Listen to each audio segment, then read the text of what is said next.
Another glorious day, my tea sippers, and you know what time it is. I hope you have all of your crumpets together because it's time to dish tea. And you're dishing tea, darlings, with Big Meech. Can't wait. It's time to dish tea with Big Meech. It's time to dish tea with Big Meech. It's time to dish tea with Big Meech. It's time to dish tea with Big Meech. Darling.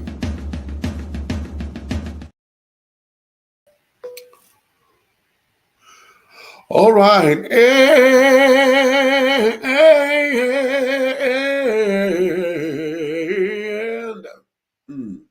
hello.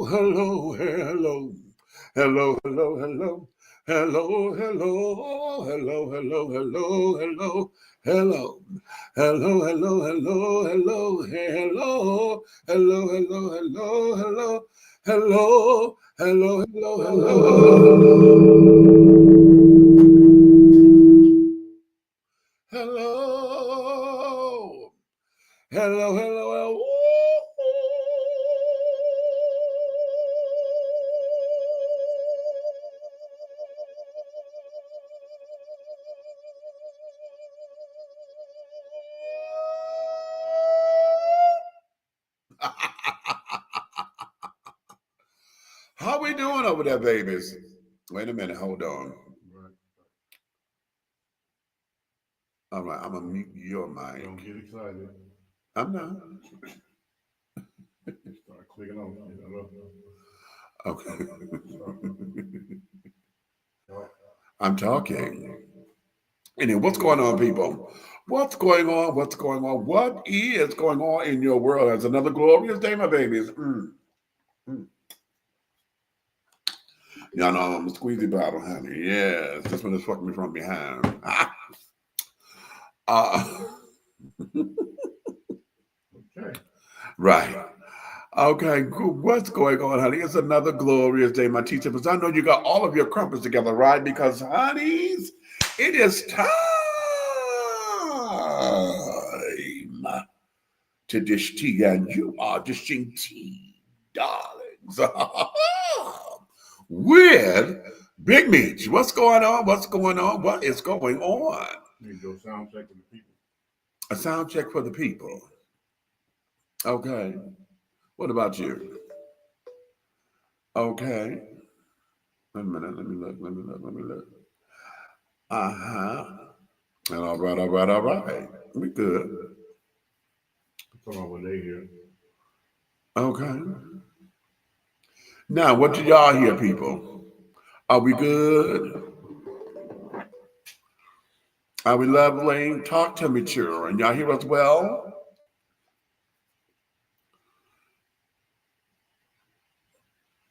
Okay, Tiff says that she's excited for the show. Okay, hey, Tiff. Can hear it. Okay. All right, let me know if y'all can hear us now.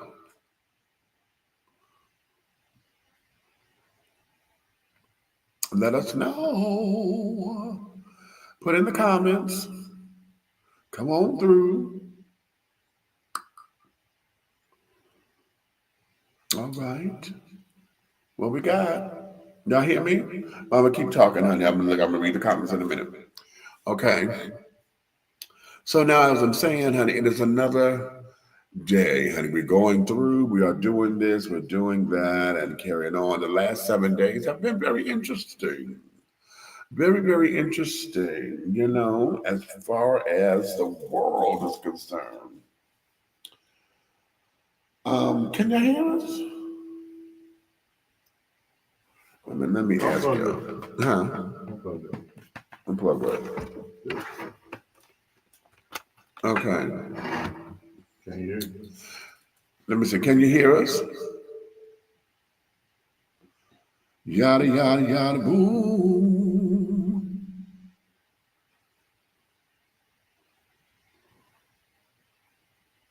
Okay. Thank you, darlings. Y'all coming in? Let me know. Can you hear us? All right. Now I don't see no answer yet. Can you hear us? The children? Who in? Who in? All right, on my Facebook. Everybody listen on Facebook, and we got a couple on YouTube. So let me know. Can you hear?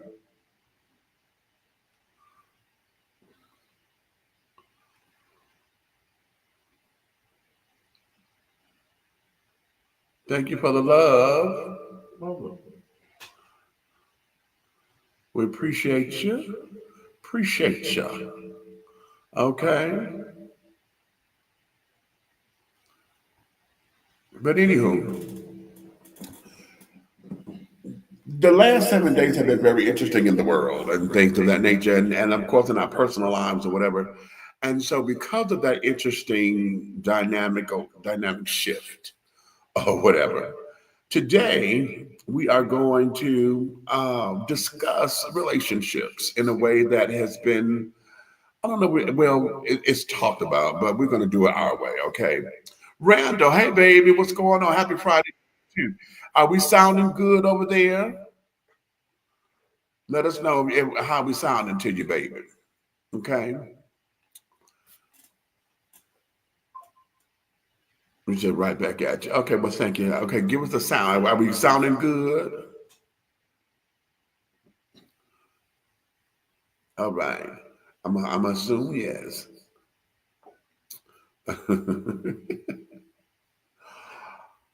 But we're going to get into this whole thing. Let me bring Red up in here so that we can do it the way that we do and talk about relationships. And tonight, I called today's show is what does commitment mean to you? He said we got a bit of an echo. Thank you. Thank you. Okay, Yeah. that's what we've been waiting on. Because we hear it, but we want to hear what y'all hear. Okay. Okay, so talk. I'm talking. And so, as I said, we're going to do this thing here the way that we know to do it. Okay. And the way that we know to do it is straight from the hip, honey, no chaser. Okay. And in all of that, how is that now? Talk to me. In doing it the way that we know how to do it, it's going to be a little bit that way, and we're hoping to get a different perspective. So you guys are listening. Wait a minute, that's your mic. Okay. Let me see something. I'm going to get your mic over here. All right. Yep. That should do it. Is your mic picking up? Yeah, my mic is picking up. From the computer? Uh-huh. Not this one? No. I unplugged that one. Yeah, we good. We good. Mine is picking up from the computer. Okay, that's better. Okay. Can you hear me? Can y'all hear Red?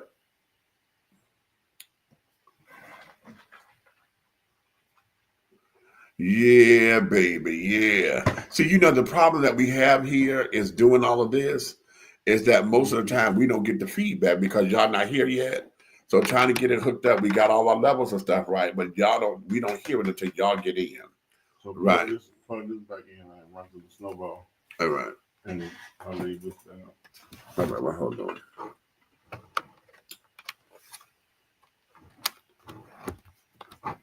All right, now that's in.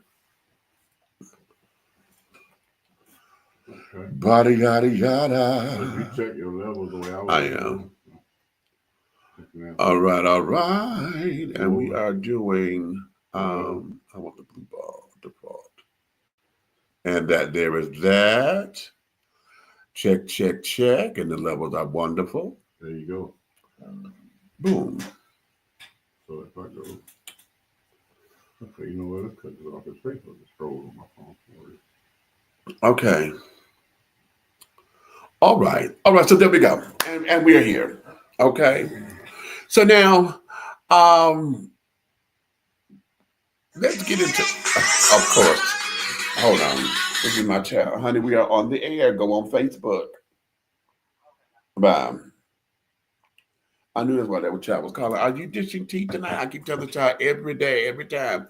Go to the damn Facebook page. Y'all will see why I say live and say live around my face, child. Anyway. Reading is fundamental. Oh, okay. So,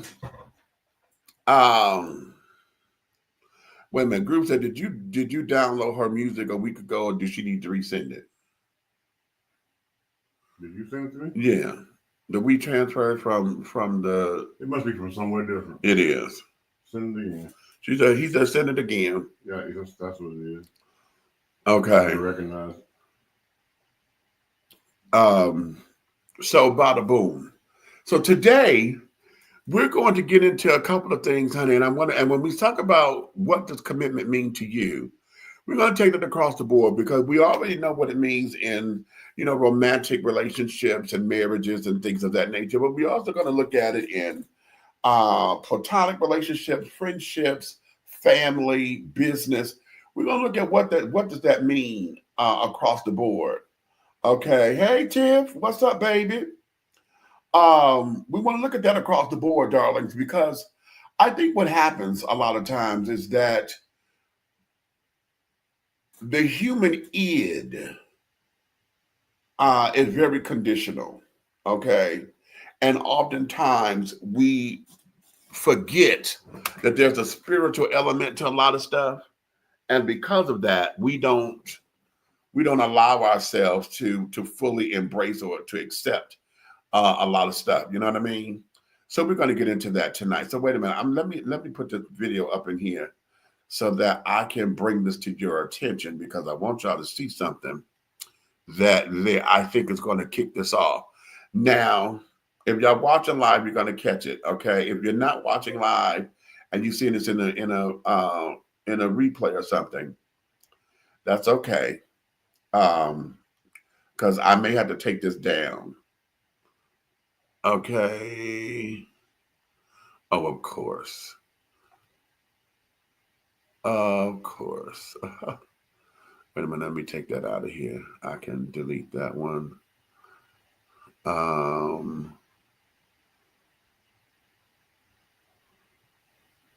a minute, I gotta take some out in order to put some in, child.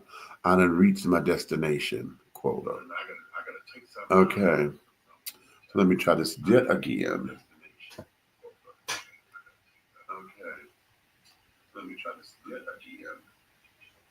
There we go. So you got to take something out to put something in.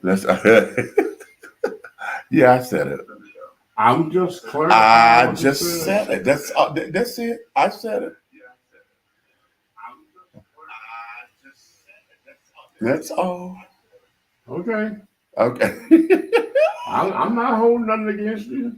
Okay. But then who could? If they go in and out, they can't hold nothing against you. Hey, nah. Well, if the gripper is right, it can, but that's all right.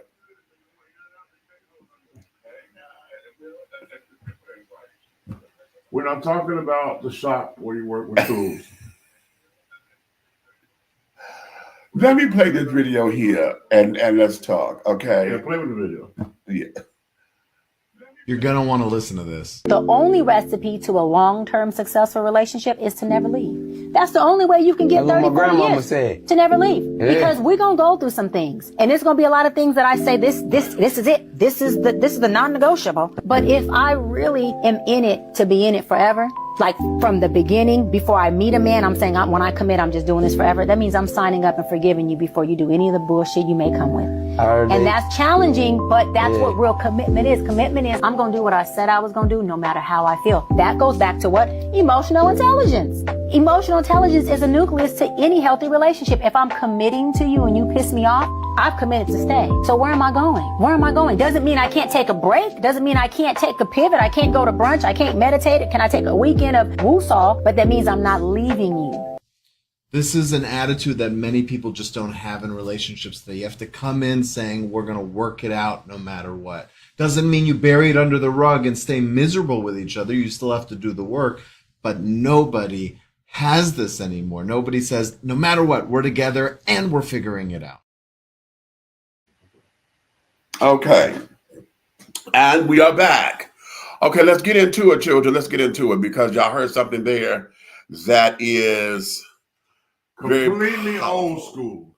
Okay, very, very, very, very powerful. Completely old Okay. school. Oh, wait a minute. I'm going to these comments. Y'all are blowing this. Okay, come on up in here, the children. Okay, Buck done came up in here. Hey, Buck. Buck, if you want to weigh in, go to T bitches on in Messenger. Okay.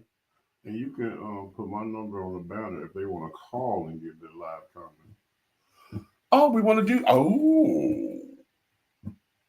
you want to open that up? It's the station number. Well, what you say? What you say? Okay, we pretty great. We pretty great to go. We pretty great to go. Okay, let's do this. Wait a minute. Let me create a banner then. If y'all want to be heard, okay, and don't want to come on, but you want your voices to be heard, let me create a banner. All right, call in. Okay, call in. Quote the number. 470 383 What? 3 what? 383 5978. All right. All right. Now listen, I'm gonna let it scroll on the bottom, honey. We're gonna add this banner. Y'all want to call in. Okay. Click. Okay, thank you. Okay, add banner. If y'all want to call in and be heard, y'all see that number that's scrolling at the bottom of the page? At the bottom of the screen, 470-383-5978. Call in, honey, and we're gonna call in, honey. We're gonna get you on the air, and you will be heard with us. Okay, you will be heard. Okay. So that there is lovely. Okay, that there is lovely. Now we want to put some context behind it. Now I don't know if you guys pay attention. I have not seen the full video of this yet, but this here is what's his name? What's the child's name? Who? The one we just saw in the video. I just wanted to make the skit. No, the one we just played. That's Dr. Bryant with Oh shoot, I can't remember his name. It's Dr. Brown. I can't remember. Mariah Carey's ex-husband. Say his name, child. God dog. Ugh. I never bought a record he owned. I'm sorry, but he just wasn't the guy. Nick Cannon. Thank you. Cannon. Ooh, that tell you how your shit went plastic. Okay. Oh, not plastic. Dude. It went plastic, not gold. It went plastic. Okay, so Nick Cannon does this series on YouTube.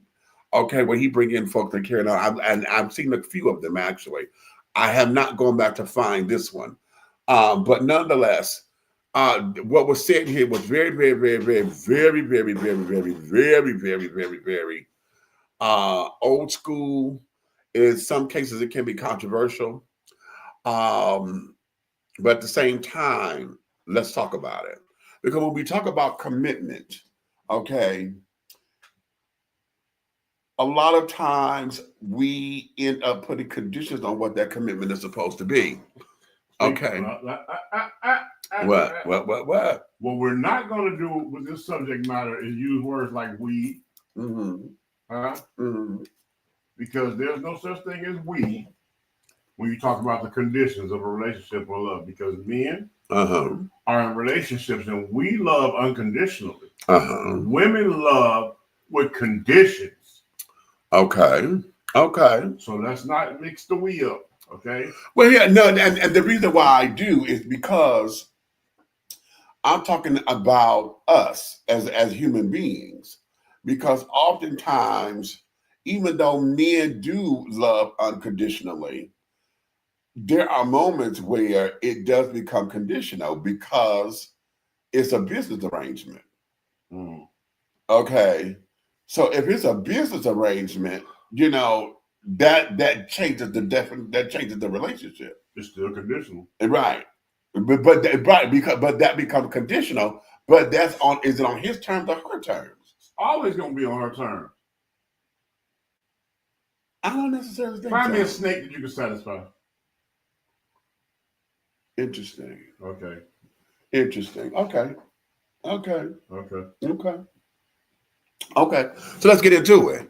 Let's do it, because when we talk about that, and you just brought up something very interesting. Men love unconditionally, and women love conditionally. Now, y'all know, I wish I had bought my book, because I say that in my book about the types of love that we have. You know, we have eros love, we have agape love, we have xenia love, we have philia love. And most folks want to believe that they operate in agape. That's what will come out their mouth. They love the feelings of they operate in agape love. And that's that unconditional spiritual love and this, that, and the other. They think that they love that way and blah, blah, blah, blah, blah, blah, blah, blah. Okay. However, most folks operate in xenia style love, which is most conditional. Why? And that there is, I love you as long as you're doing something for me. Oh, I love you because you did this. Oh, I love you because you thought about me. It's always something in the scope of, because you did this, oh, my love for you grows. How many of us have talked or know, how many times have you been in the dating process and in the dating pool and nobody has said they loved you? The I love you has not come out yet. But as soon as you gave them some flowers, or as soon as you took them shopping and bought them a wardrobe, or as soon as you got them the favorite purse or whatever, or as soon as you got him them Jordans or whatever, then all of a sudden, oh my God, I love you, I love you. It was based on, come on, that right there. Then come on, right? It was based on your monetary service. There we have it. There we have it. You understand what I'm saying? There are some shallow ass people on this planet. Well, there are some shallow ass people on this planet. Thank you, baby. And with that being said, yes, I've known that a lot. And then I'm gonna tell you something too. When everything is going smooth and it's not a financial burden for a woman, as long as she gets what she want to get, new cars, clothes, trips, whatever, they find a comfort zone and they nestle in it, right? Oh, okay, right, okay. But when adulting kicks in, when it's time to tighten up and be your age, and to check the reality of it, you got some that were built strong and will get in the trenches and stay down in the trenches. You got others, they ain't trying to do that.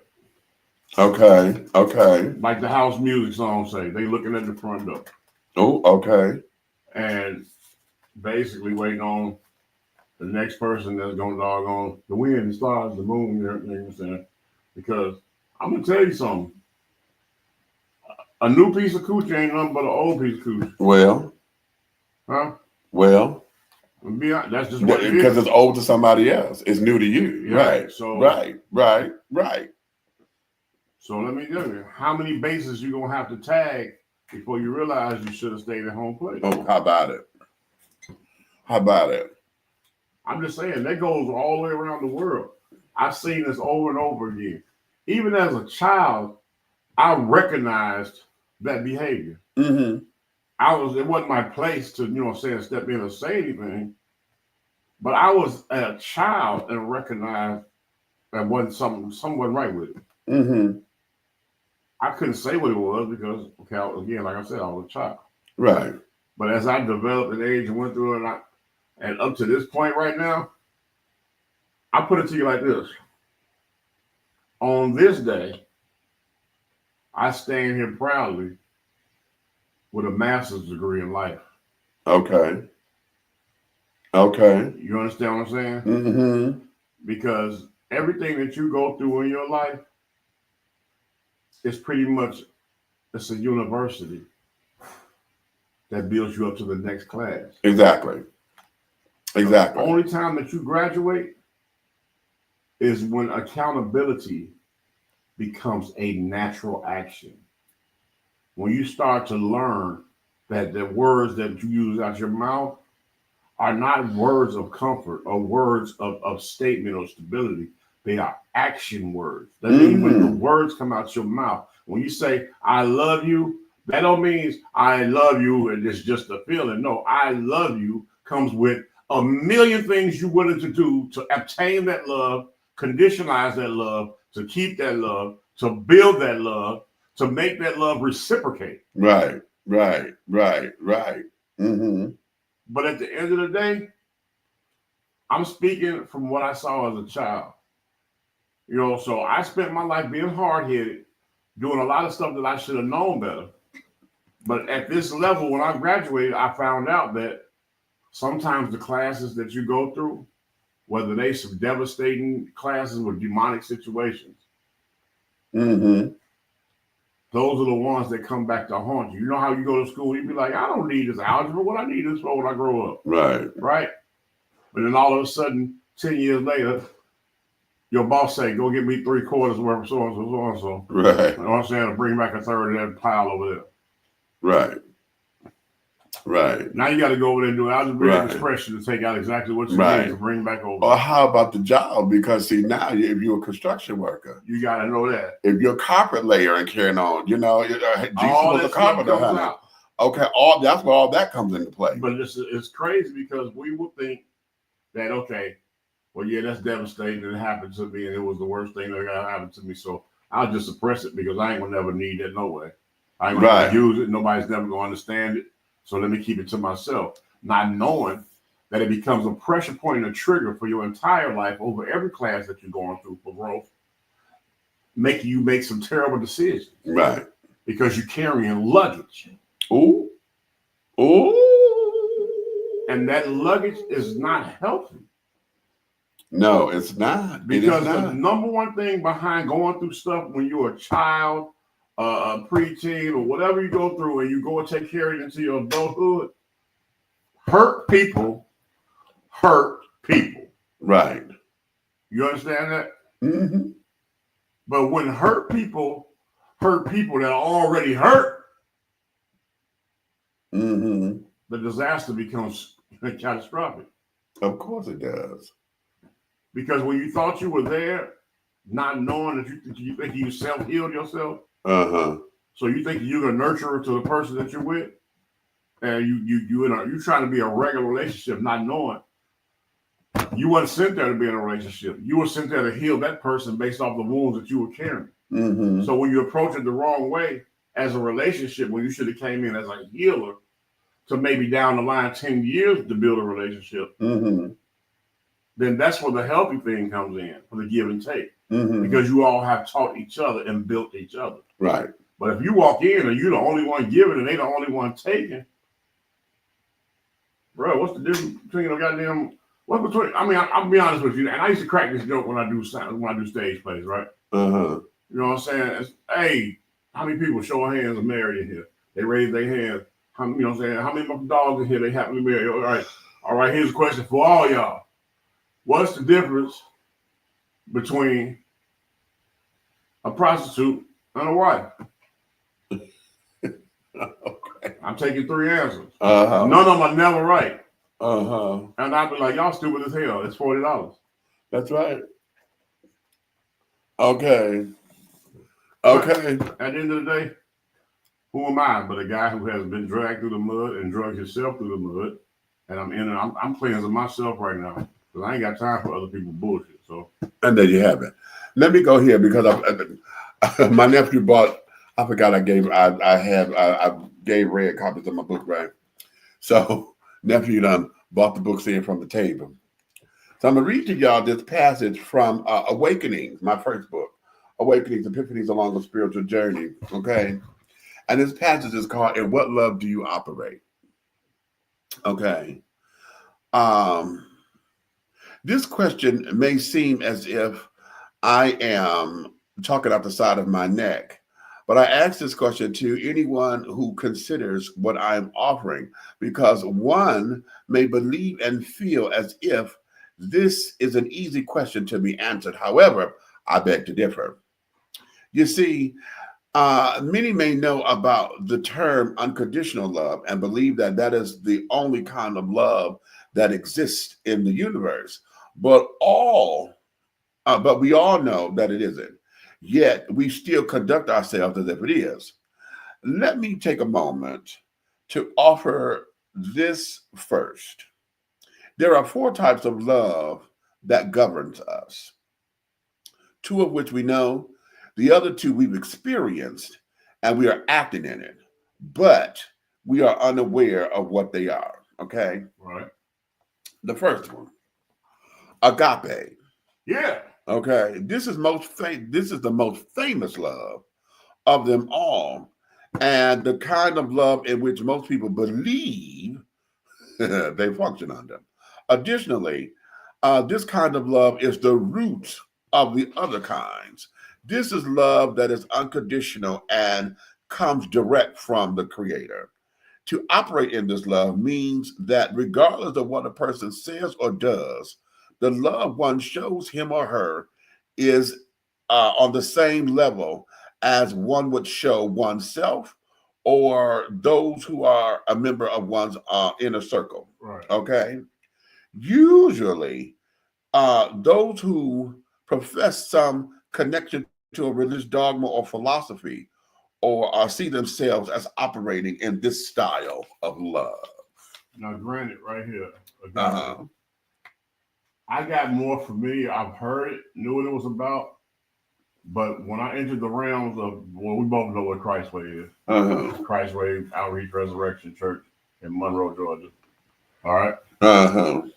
Now, I have to give them that. They taught me more about what it was in my training. And then I was able to embrace it and understand the areas of my life where I was actually pouring agape love into somebody. Where I was operating in that realm. But you know what I'm saying? But again, I have to, I always give flowers to people who you know what I'm saying, right or wrong, you give flowers. Okay. You know what I'm saying? You got to pay homage to the people who doggone give you the nuggets you need to go forward. And that strengthened me to pour into somebody else. Okay. Right. So, you know what I'm saying? Shout out to a powerful teacher, which is Pastor Kenneth Standard, Rockdale County Sheriff type person. So, you know what I'm saying? Okay. You know what I'm saying? And he gave some classes that gave me a whole lot of outlook and insight. And I still got all my notes from that. Okay. Because there's a lot of stuff you think you know or you don't know. Exactly. So I had to give, I give credit where credit is due. But at the end of the day, I feel like now I don't want to be bothered with nobody. If I can't operate in that realm, right, then I really don't want to deal with you because, again, I'm learning so bad that folks could eat off your plate and not care about you. Oh, yeah. You know what I'm saying? Right. That's a terrible feeling. Yeah. Folks can buy you gifts, buy you meals and smile in your face and not give 2 craps about you. How about that? That is the most weirdo move I've ever seen in my life. Okay. If I'm so terrible, why are you comfortable around me? Why are you in my face? Okay. But again, right. That's not for me to do. That's not for me to deal with. Okay. So, all right, the second kind of love, eros. This kind of love is the one most people know and recognize as being different from agape, because to operate in this love, one is ready to deal with romance, passion, lust, and carnality. Many already accept this kind of love as commonplace because it's easy for them to separate their feelings.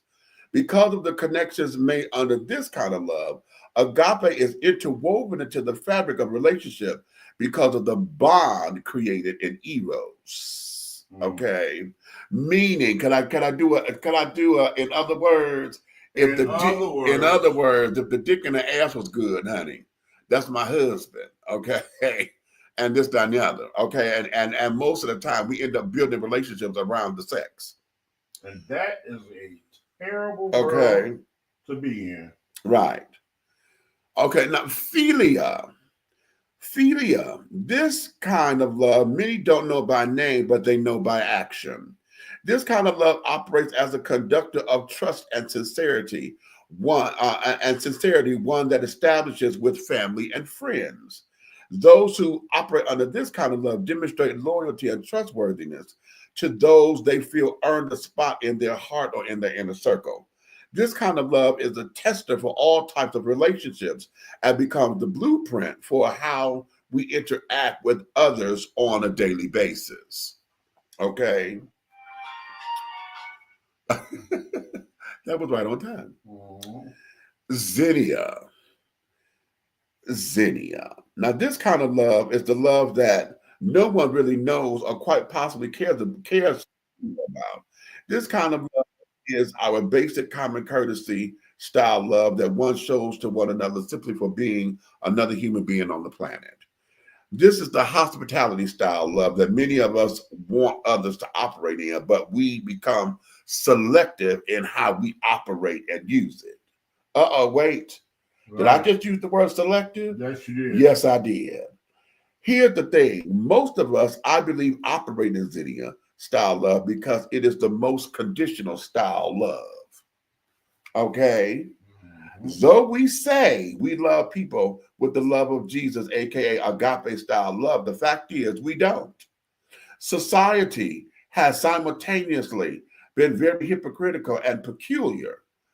It has juxtaposed the meaning of intent of juxtaposed the meanings and intent of these styles of love. We have become so accustomed to being given something in exchange for our love that we don't even recognize when we're doing just that. We have become so conditioned to believe that we should hug or kiss to or kiss to someone when they give us gifts or valuables or objects of desire. That's the only time we even use the words "I love you" or even show kindness and compassion. Oftentimes, we are too busy destroying and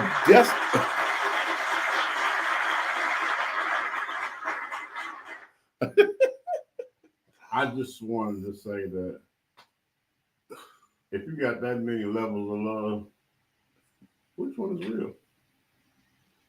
All of them. You think? I know. Okay. All of them are, and this is why. Okay.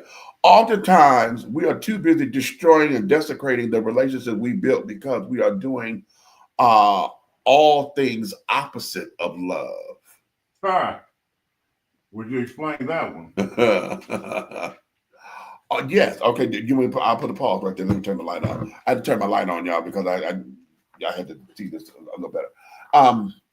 Let's explain that. When we're doing stuff opposite in love, that means that we are doing those things that are just opposite of what your results are being. Okay. If I'm here and I say that I love you, okay, and all of my actions are saying contrary, love is this. If I know that you are allergic to shellfish, right, why in the fuck would I buy shrimp to sit up there and cook in the house? Right. Even though I know you're going to work, why would I buy shrimp to cook in the house? And then constantly say, oh, I forgot. Oh, that's right. You are allergic. That means you're not paying attention to me. Well, okay. Can I put a pin right there? Okay. This is a disclaimer to everybody that's in a relationship right now. And I want you to look back on your relationship for the last 14 days. And I want you to count and be careful. I want you to slowly look back on everything, every 24-hour period for the last 14 days. And I want to see if you can find how many times that you had to repeat something important to your significant other, or that were in the same room, or having a discussion with them as though you had a discussion with them. And when you ask their opinion on the subject, they don't have a damn clue about what you were saying. These are the signs that they have checked out already. Okay, and now let me give you this, because I want to put an addendum to that, because when he's talking romantically, I'm also talking platonically. Because how many of you got friends or folks that you claim this is my road dog, this is my that, but yet they don't pay attention to the fuck you saying. Kitty girl, I know you here. I know you were here because I'm gonna call your bitch ass out because I tell you this constantly. She was sitting down here and, girl, what did you just say? And this, that, and other. I done said this 3 damn times. Well, people like that because ain't nothing more important than what they but what they're talking about. What did you just say? I said, Miss Thing, I done told you this 3 times. I see, this is how I know you're not listening. But you know that's a personality glitch. It's what people think there's nothing more important than what the fuck they're saying. They're saying, right. That's what nobody else saying. You know what I'm saying? Right. And that there is when we're operating opposite love or in that Xenia style love because it's conditional. What you just said, nothing else exists except for what I got to do. Okay. And as long as you can help me do what I got to do, then we good. How many of y'all are in business? Because see, this is how business operates. Let's talk. Then I say, okay, business relationships. All right. Business is all about what? Mergers and acquisitions. But you know what? What's crazy? I want you to find me. I know it because the way you're being thorough with your book. Which type of love relates to a person that will call you family or act as if you're in their life as family, all the way even. I mean, like when I say family, I mean, yeah, you know, where you got a key to their house. You know what I'm saying? You know, where it's like it's nothing that you know what I'm saying that you wouldn't do for them to make sure they straight. You know what I'm saying? You ain't gonna see them out there, but they able to spit in your face like you have never done a thing for them in life. That's a combination of philia and xenia because it starts off. Philia is that love that we have for family. You know, I love you, and it's unconditional with limitations because we know what we do for our family. Right. We know. Listen, I could cuss my brother out. I know you when he was here. Hey, I could cuss my brother out, but a bitch on the street can't do it. You know what I'm saying? Exactly. We could argue, fuss, to fight, or whatever, but the family gonna come together because see, we will brawl over family. I got a lot of issues when it comes to this kind of stuff. I'm gonna tell you what my issues is. Right. Right.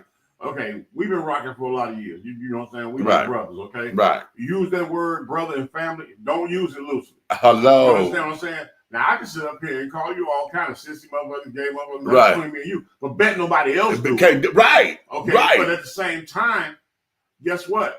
Can't nobody come to me and call me on the phone or see me in person or anything and tell me something about you and try to doggone get me to jump on the bandwagon that they on. Right. Because again, at the end of the day, who does that? What man does that? Right. You know what I'm saying? Right. That says a lot about your manhood. Exactly. But at the end of the day, you know what I'm saying? But here's the reverse of this now. Give it to me.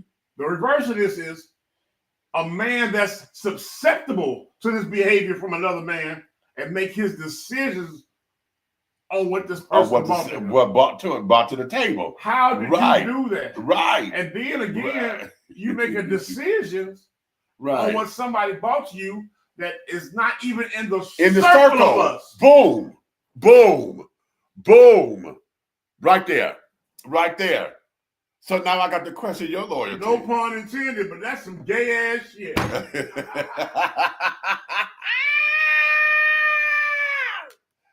It's just shady. That's okay. Here, and I'm gonna get to the video. I know. I got to get to that video because she said something in that video that's going to tie a lot of this together.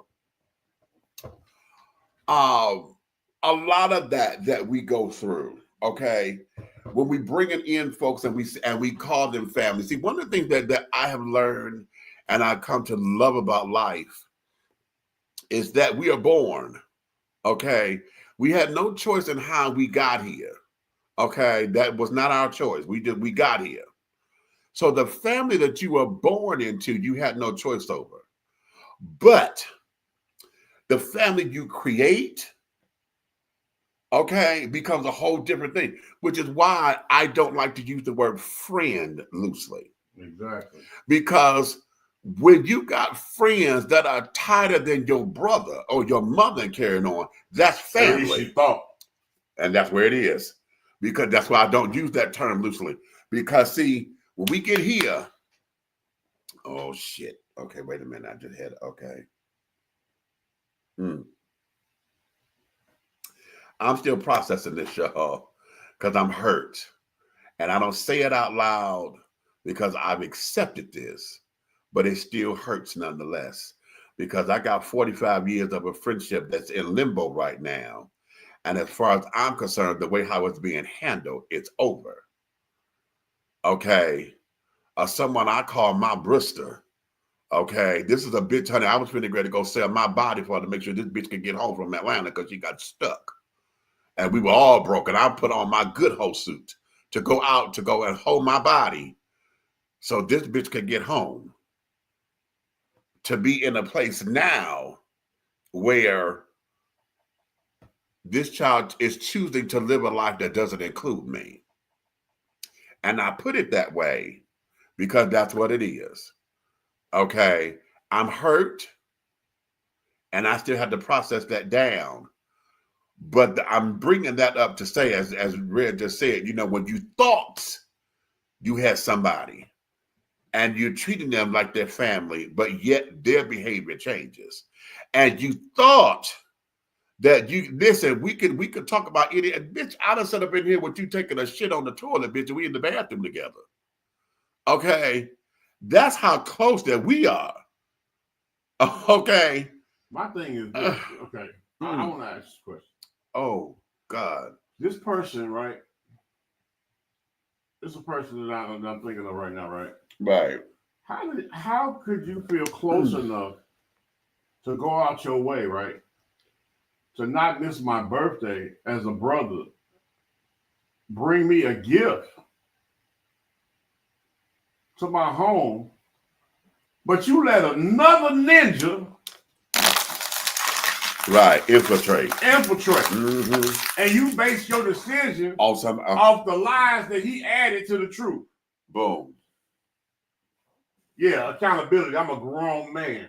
The lies that was added to the truth. Right. Yeah. I probably just confuse people with that right there because, you know, people that do stuff like I'm talking about, they'll never be accountable for what they do. Right. But I just thought it was real strange that person not only called one person that fell for the okie doke, like, how you gonna let somebody infiltrate that had nothing to do with us? That's one. Then another person fell for the okie doke. All these are people that this one particular person don't even have regular conversations with or call on the phone or nothing. Don't communicate with these folks or nothing. But all of a sudden, you got to itch up your butt to call these people to try to drag me through the mud. Okay. And it's crazy because one of them slick played the double entendre game, so he ain't no different from the other ones. You know what I'm saying? He doggone played it. He act like another person reached out to him and he reached out to them, and that's where he got his information. But unfortunately, brother, what you niggas don't know, you will never be smart as me. Because my degrees come from the streets and the university. Okay. Okay, so while you standing there looking me in my face talking to me, you're saying the words, I'm hearing the lies. I got a gift. Okay. But it's crazy. That person went to their significant other and act like somebody else told them this information. And again, why did you call, right? Right. This person after talking to me terribly about this person? They was the worst thing in the world and grimy guts, and I would never doggone do this and that and the other with that person. Right. But you made your business to call them trying to drag me through. Right.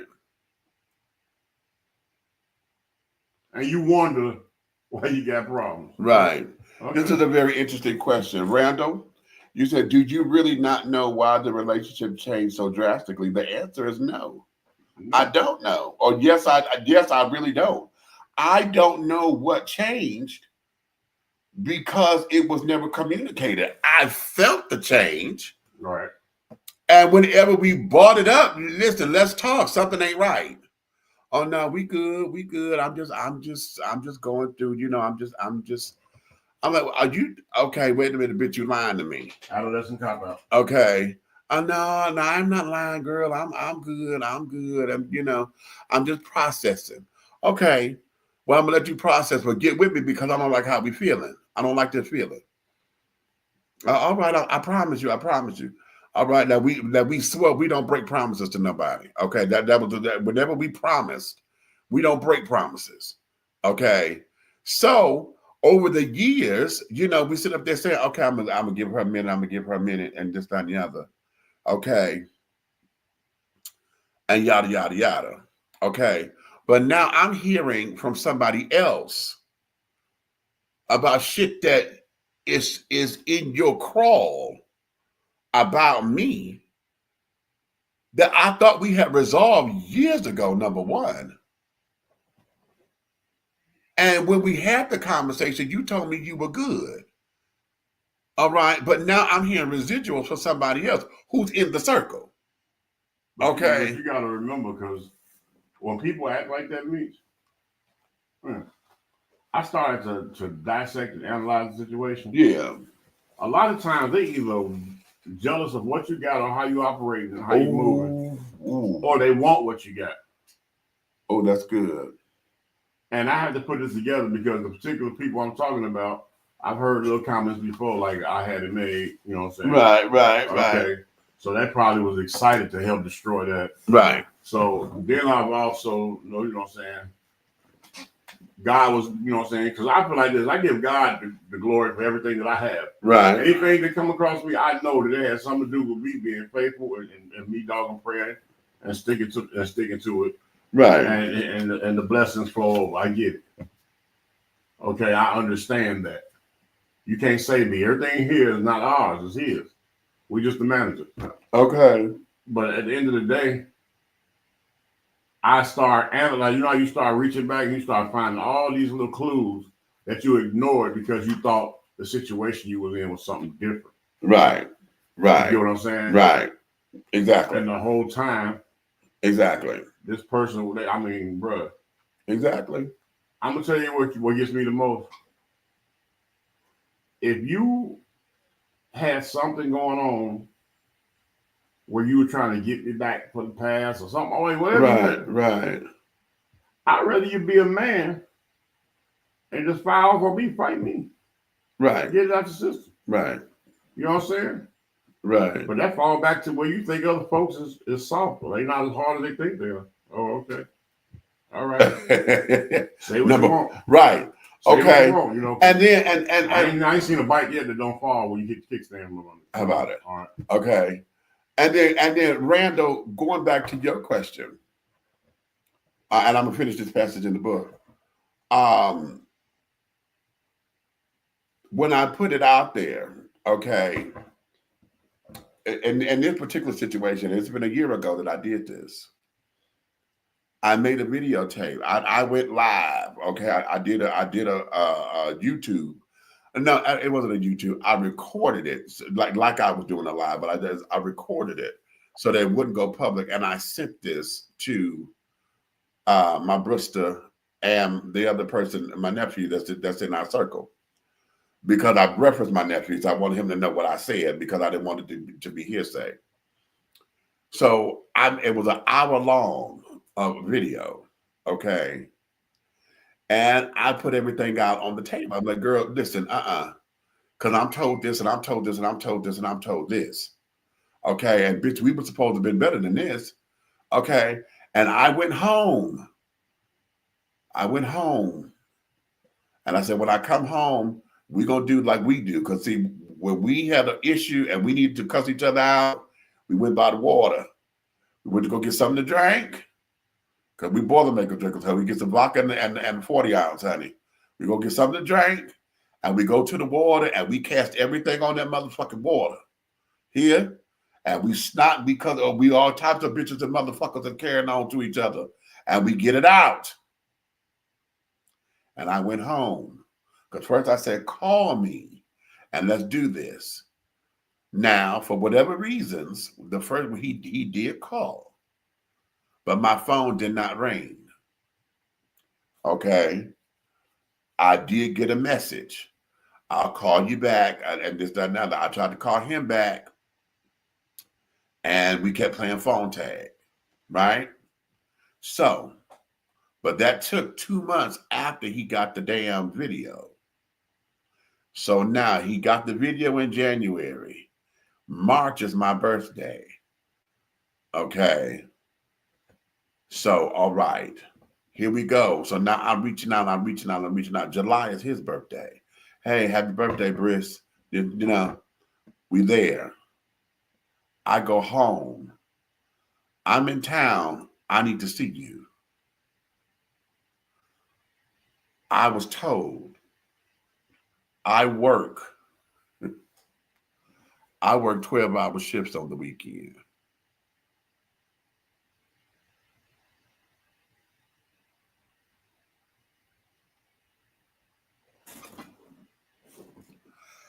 And you said that to say what? Bitch, I'm here. Okay, fuck a goddamn 12-hour shift, bitch. I'm here. Okay, you got off days. Oh, whatever. Okay, what? And so I went and I said, oh, so I guess this means that we're not going to see each other. And his response to me via text, because we ain't talked, his response was, unfortunately, no.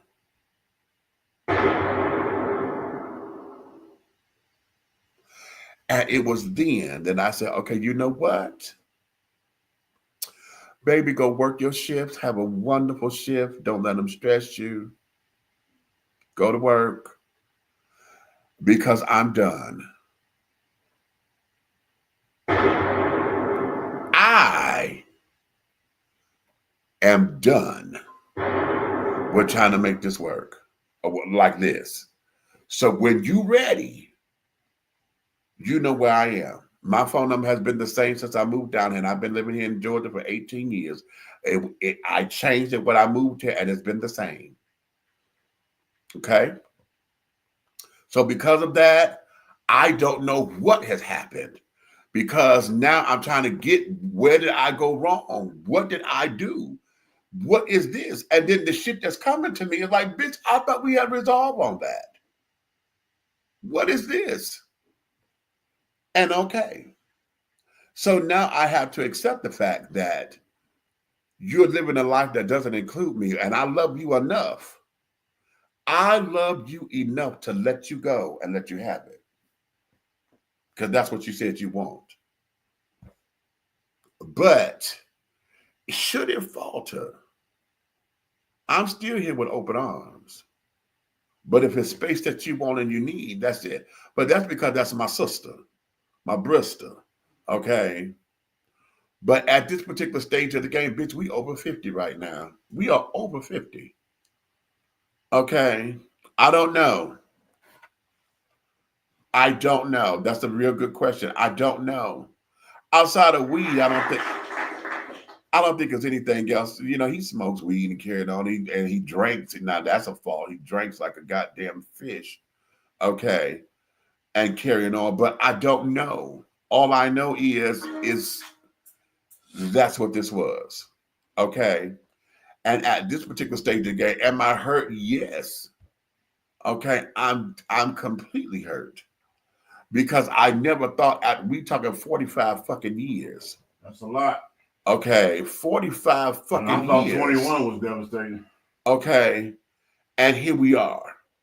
Okay. And I haven't really sat down to completely process it or whatever. You know, I got a little emotional. I started this because it hit me, and I didn't think it was going to hit me like that. But I've been dealing with a lot of shit that should have my emotions frazzled, and they probably are.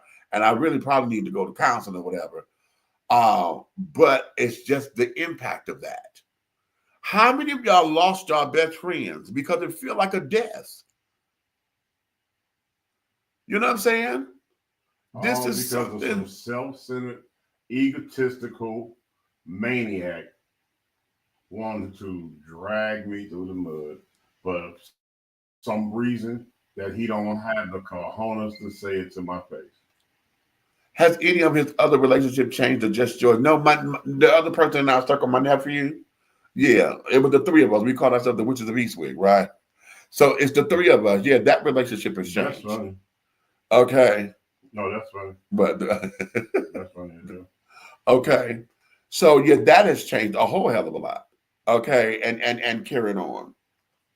But let me finish this. I'm gonna get back to that video. Okay. All right, I'm gonna start with this passage here. I said, let's examine a simple action. Okay. Walking down a crowded street or not so crowded street. If we were operating in agape style love, to say hello to the passerby would not be an issue. But instead, because we don't know the person, because we don't like their appearance, or because we perceive them as anything other than a child of God, we opt not to speak, and we get offended if they speak to us. Now, I'm not talking about the obvious intent to ignore badgering panhandlers who make it their business, who try to make it a business opportunity to cajole you out your money or your goods or your time. But even in those situations, we don't even acknowledge that they are a part of the creation or the creator that the creator has placed on the earth. Instead, we have the audacity to treat them with disrespect, discontentment, and disgust. Okay. Right. Now, many of us only say, I love you when someone does or gives us something or gives us anything we think is of value or is greatly appreciated. That part. When we say things like, I love you for buying me this car or whatever the item is, not realizing that we have set up conditions to how we exhibit or express our love for one another. With family, we say we love them unconditionally until they destroy something of importance or until they do something that will cause us to get upset with the family member. Then we harbor grudges and all kinds of trepidations toward them instead of being angry about the incident at hand and not being angry about the person themselves, or whether the person involved. Right. You see, Xenia style love gives us a reason to point fingers and to place blame because it gives us an out. As long as we have an excuse, see what had happened was, and that's why I don't love you no more. Then we feel justified in our actions and we don't feel as if we should be responsible for them. Here's a secret for you. Anytime you have to ask yourself, what would Jesus do? You are operating in this style of love. Mm-hmm. There it is. Right there. If you got to ask yourself, you got to reference anything outside of what you feel and what you know is right, that's a problem. Just imagine for a moment if we operated totally in agape love. It's in agape love that we learn how to rationalize situations and see the right from wrong objectively. We do what's necessary to correct mistakes without analyzing people's motivations or without harboring ill will and negative thoughts. In agape love, we are able to forgive those who have created havoc and mayhem in our lives. Though we may not keep those people close to us, we can still send them on their way in agape love. That there is hope that they will better themselves and become what the infinite creator has deemed them to be. In agape love, we will not have all of the isms or phobias of our world. If agape love was in total operation, we wouldn't have Democrats versus Republicans, straight versus gay, fat versus skinny, black versus white, tall versus short, and Jim Crow would not exist. I encourage you to look at yourselves, at your life and the world, and think about the kind of love in which you truly and honestly operate. I don't want you to examine what you think you are doing. I want you to examine yourself in truth and then embrace and accept the truth. Afterwards, if there's something that you can change and you really want to change it, then do it. All right. I'm sure your cholesterol levels will decrease, your stress levels will drop, your angina and heartburn will change significantly, and your mind and body will feel a more serene state of peace. Try it. I dare you. I double dog dare you. to try it. No, not try. Do. That's what I'm talking about. Let's go. I guess we go to commercial break. Okay. Come back and attack these relationships because it ain't over. Okay. All right, y'all. We'll be right back after this. Hold on. Let me see what I'm gonna play. Oh, we're gonna start here. Be bold. Be unique. Be the tea. With a unique body oil fragrance from the Sensuality Fragrance Collection. The Sensuality Collection embodies a unique array of customized original scents created by Big Meech. Indulge yourself in such fragrances as eye candy, foreplay, anticipation, shower fresh, naked beauty, or pay homage to the motherland and choose an oil from our exclusive Wakanda collection. Over 17 different scents that will tantalize your senses. Order yours today. Log on to www.dishingtea.com for more information. Because remember, it's all about the tea. Sensuality, that is.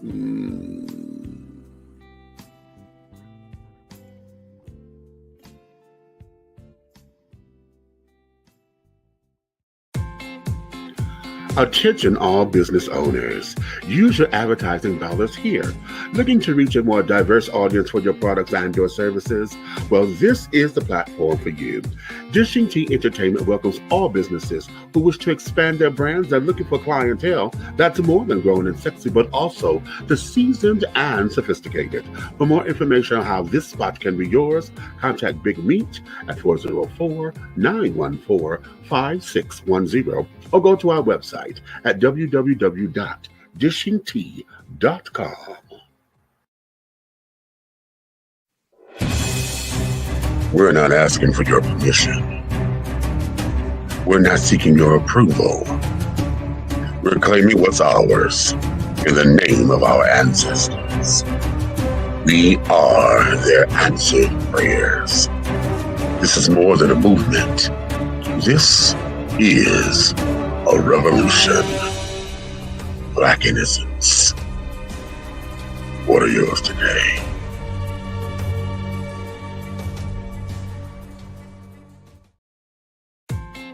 The views and opinions expressed here on Dishing Tea TV are strictly those of the hosts and guests of this program. They do not reflect the views and opinions or governing actions of any of the sponsors or affiliates of Dishing Tea Entertainment, Artist First Entertainment, Big Guy ENT, Atlanta Hot Radio, Black GDP TV, or Diversity TV. Your viewing and listening discretion is advised. And we are back, darlings. We are back. Back.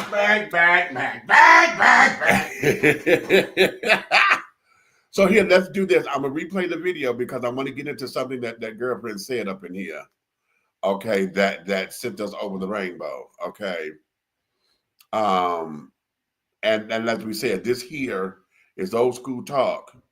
Okay, it's old school talk, but let's do it. You're going to want to listen to this. The only recipe to a long-term successful relationship is to never leave. That's the only way you can get 30, 40 years, to never leave. Yeah. Because we're going to go through some things. And there's going to be a lot of things that I say, this is it. This is the non-negotiable. But if I really am in it to be in it forever, like from the beginning, before I meet a man, I'm saying when I commit, I'm just doing this forever. That means I'm signing up and forgiving you before you do any of the bullshit you may come with.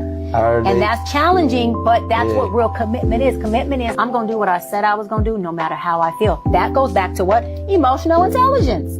Emotional intelligence is a nucleus to any healthy relationship. If I'm committing to you and you piss me off, I've committed to stay. So where am I going? Where am I going? Doesn't mean I can't take a break. Doesn't mean I can't take a pivot. I can't go to brunch. I can't meditate. Can I take a weekend of woosah? But that means I'm not leaving you. This is an attitude that many people just don't have in relationships. That you have to come in saying, we're going to work it out no matter what. Doesn't mean you bury it under the rug and stay miserable with each other. You still have to do the work. But nobody has this anymore. Nobody says, no matter what, we're together and we're figuring it out. Okay. Because they are weak as wet toilet paper. That's why. Weak as wet Toilet paper. That's why. That's why. Don't stand there. You instead of standing up and fighting, you want to lay down and kick and scream. Okay. Well, guess what? The NICU only got so many room for so many babies. When you gonna act your age? Well, okay. Now let's do this. Let's do this because she started off with the bang about the best way to make sure that you have a relationship that is you gonna keep is you don't leave. You know what, man? Let me tell you something.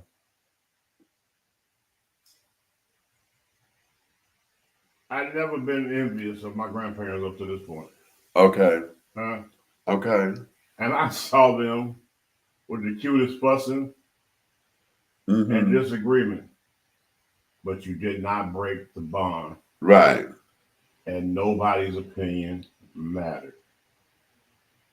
It was always I see one little thing go, and next thing you know, that thing is like it never happened later on in the evening. And a lot of times I say things that you do in front of your children. You may not believe it or not, right? Right. But it does matter what you do in front of your children. Yes, it does. You lay something on top of them. You have it's the most selfish parenting tool I've seen in my life. Is you take your feelings and pour it into a child. Now you just destroy it. Instead of breaking the chain of the issues that you have, you pour it into a child to mess them up. Or you have the acceptance of the mentality of a newer generation where you're supposed to be the one teaching them. Your kids do not lead you in your relationships. Right. You lead them. That's right. You show them how strong you are so they can stand on their own 2 feet and be just as strong. Exactly. You know, my girl April Mason, you know, a friend of the show, that's my sister. Hey, Miss April. You know, she's teaching now, learning how to leave a love legacy. Okay. She said that we always talk about a legacy, you know, as far as inheritance and this and that. She said, but one of the things that we don't teach our children is what love is supposed to look like. Right. Okay. And she's too busy trying to be their friend. Right. And in that's kind of unique in a way because we don't term it that way. The way how it's termed is this, you know, we now in the world where we are baby mama, baby daddy culture as opposed to being mothers and fathers. Okay. We baby mama, baby daddy, and you know, that's just my baby daddy. T-Bob, who that is? That's just my baby daddy. And then she always asked, who this other bitch you with? Okay, I don't want my kids around no other bitch. Okay, it's dumb. Okay, but at the same time, it's all about control. And if we do not show an example of what love is supposed to look like, how we handle the ups and downs, how we handle the insecurities, how we handle problems, how we sit down and come together as a unit. I had said this a while ago on Facebook about, did we talk about this here? About men not having the example, because the question was, I forgot how the question was, but anyway, I had said that men don't have the example of sitting down at the table, coming together to pay the bills. I have yet to have seen that in my household, where my mother and father sat down and went over the bills together and said, what is this? What is this? Okay, you take care of that. I'll take care of this. I get this. This money is for the, you know. I saw my grandparents do that once. Okay. I seen them do that, and you know, and it's amazing because I seen them do it without anger. Right. You didn't have an attitude because bills are due. Bills are due. Right. We know this. They laugh, they joke, they put it in. Right. I can remember my grandfather throwing an envelope over there. I don't want that. You take that, and they she cracked laughing, and she's sticking in his t-shirt. Right. You know what I'm saying? So, but they were jovial about it. Right. And got it done. Because it takes work. Right. We saw it on the comedy thing with Everybody Hates Chris. I remember I I forget the characters' names, but Tashina Arnold and Terry Crews, he felt he could do it better and carry it on because he didn't see how she was doing it, and was trying to save this and another, and was wondering how come shit wasn't right. And she said, "You didn't do it right." You know, he said, "What do you mean?" Because something ended up getting cut off and this and another. Right. She said, "No, you don't do this." And she said, "See, this is why I do this. I have a system. You don't pay the whole bill. You get them half, just enough to keep it on. So you got money to put over here and put over here. And then you get this and you do that. That way we got money to do this." Okay. And so, which I thought that was a real I thought that was a real good teaching tool to a certain point. But to me, it's a bad tool because me, I don't believe in paying on bills. Right. I don't either. However, when you got X amount of money, X amount of coin, okay, it was how she was able to. Right, I mean, I get that. Right. I get that. I saw it. I saw it as a child, but I saw it with single mothers. Right. You know what I'm saying? Right. Right. I saw it with single mothers. But at the same time, you know what I'm saying? Me, I guess I adapted a lot of stuff from my grandparents on my father's side. I watched them do things. But, you know, it is what it is. You go ahead and go ahead solo. Okay. Okay, wait a minute. Let me take this. Hold on. I'm a do that. Okay. So, in that, you know, we don't have that legacy. Okay. Like a love legacy to pass on, because oftentimes what we have had has been the residuals. Okay, what you say? That's the rob Peter to pay Paul method. Yeah, because that's what we call it. You know, at the same time, everything gets paid. If something is on it, we're not doing without. You know, and we're all good. You know, until times get better, then you take everything, because most of us like to wait till our taxes. You get your taxes and, you know, you pay everything off, and then you're down to a zero balance and this, that, and the other to get you current again or whatever. Make sure you get your credit right and all this, that, and the other. But a lot of us, that's for those of us who live paycheck to paycheck, okay, and etc. Those who don't have a savings, you know, it's hard to save when X, Y, and Z is going on. But here we are. We're going back to the video when she said commitment. If I am committed to you, what does that mean? Okay. We use our grandparents as, and let me say this, those of us who are over 50, okay, we were talking about our grandparents, because the grandparents of today, they single like everybody else for the most part. Okay. We have a lot of single grandparents, and not by death, because somebody died or whatever. We got a lot of single grandparents up in here simply because they done got divorced, or this ain't working for me, and this, that, and that. A lot of tramps, honey, tramps and trollops and pimps, ballers, shot callers or whatever, running around here acting as if. Okay. So when I'm talking grandparents, I'm going to go to those of us who are 50 and over, okay, who we understood what that was when we had grandparents who've been together for 60, 70 years. You know what I'm saying? And yes, there were those moments where, okay, even if there was infidelity, you know, yeah, she was hurt, she was upset, grandma, you know. And, you know, we lived in that era of a man going to be a man and all that kind of jazz or whatever, but she didn't go nowhere, right? Now, let me put a proviso here. I'm going to put a P here. Because back in those particular days, it was harder for a woman to leave because the man took care of everything.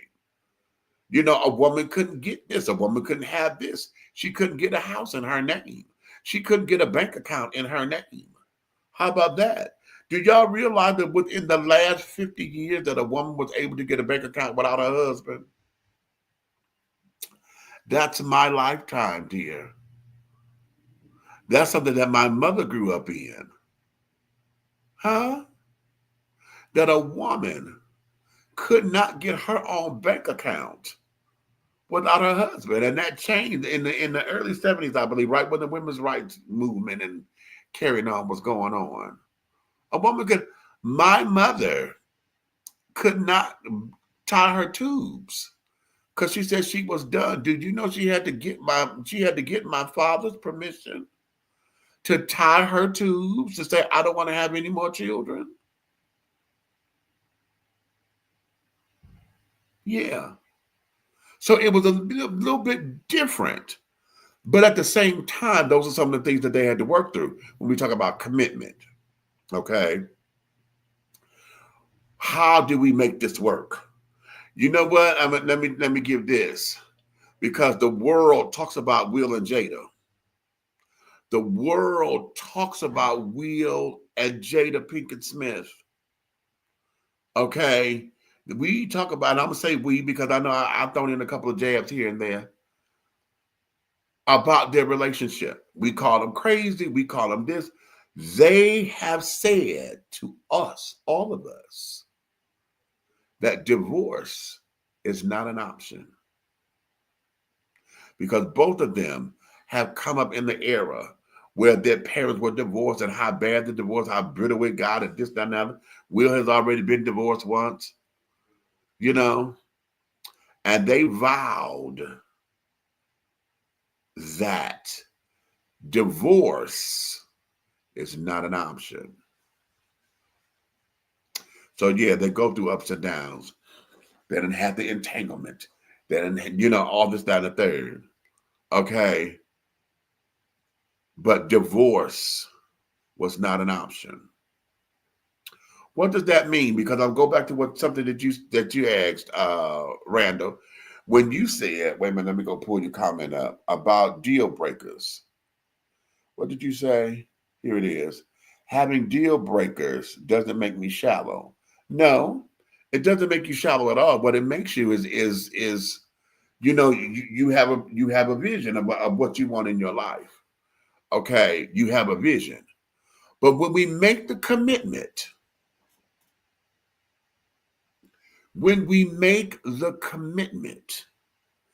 and say, I am here. How many of y'all are under the deal with the if you fuck with me, you stuck with me mentality? How many of y'all do that? If you fuck with me, you stuck with me. All right, well, who is that? Is that Leslie Jones? Okay. Or is that Samoa? One of the two. Okay. Is that Samoa or Leslie Jones? I think, or maybe both of them. Okay. If you fuck with me, you stuck with me. Okay. What does that mean? Okay. What does that mean? Okay. When we look at folks who have lost their damn mind, I can't live without you kind of shit. Y'all know the ones that act as if, they cannot function because, oh my God, I poured everything into you and now my life is at ruin. And if I can't have you, then nobody else will, kind of thing. And that's a little deranged, because that means that you have lost yourself. You've lost your faculties. Okay. But at the same time of setting them aside because that there is an imbalance, at the same time of saying that they're imbalanced, where do we sit up there and say, listen, we're here. This is going to be what this is. And let's go there, because we're talking about abuse, spousal abuse, and carried on. I interviewed a sports coach. He was a basketball coach a while ago. And his wife stayed. He burned her twice with STDs. He cheated and he burned her twice, but she stayed. And she said, God did not release me from my husband. And I know many of us will sit up there and say, girl, you stupid as hell. Okay, how you gonna say God didn't release you, girl? He done said up here, he done did this, he done did that. What do you mean God didn't release you? Child, that disease done released you. What do we all of that. Okay, all of that. And here's the question. Do we end up breaking commitments because we are afraid of what somebody else is going to say? Do we pressure folks? Do we pressure people so much to where we do not allow them to sit up there and live the life that they want to live? How many of us now would sit down, and how many of y'all encourage y'all friends to stay in their relationships? Because child, all it takes is if he does something, girl, fuck that motherfucker. Girl, that's all right. Fuck him, girl. Go get girl. There's many men out here. Go to get you another man. Kick him to the side. He ain't nothing but a zero, honey. You need you a hero, girl. You know, at the slightest little thing. At the slightest little thing. Why? Because we get caught up in the party. We get caught up in the whole idea of being single. We get caught up in the idea of, you know, I ain't nothing better than ain't nothing better than dick but new dick, or ain't nothing better than pussy but new pussy. Okay, we get caught up in all of that. Yeah, let's talk. So when we talk about commitment and an understanding that we have to grow, there was a wonderful, oh, I wish I could find that video. And my messenger ain't coming up because I know I put it somewhere. Where the dude stood up and said about becoming. Wait a minute, I got to find that. Oh, I got to find that. Where's my phone? I got to find that. Because when he said this, I was like, oh my God, this is everything. Okay? This is everything. Because he said everybody wants to have the one. You know, they want to make the one and carry on. And he said no. Okay. It's not about getting the one. You have to become one.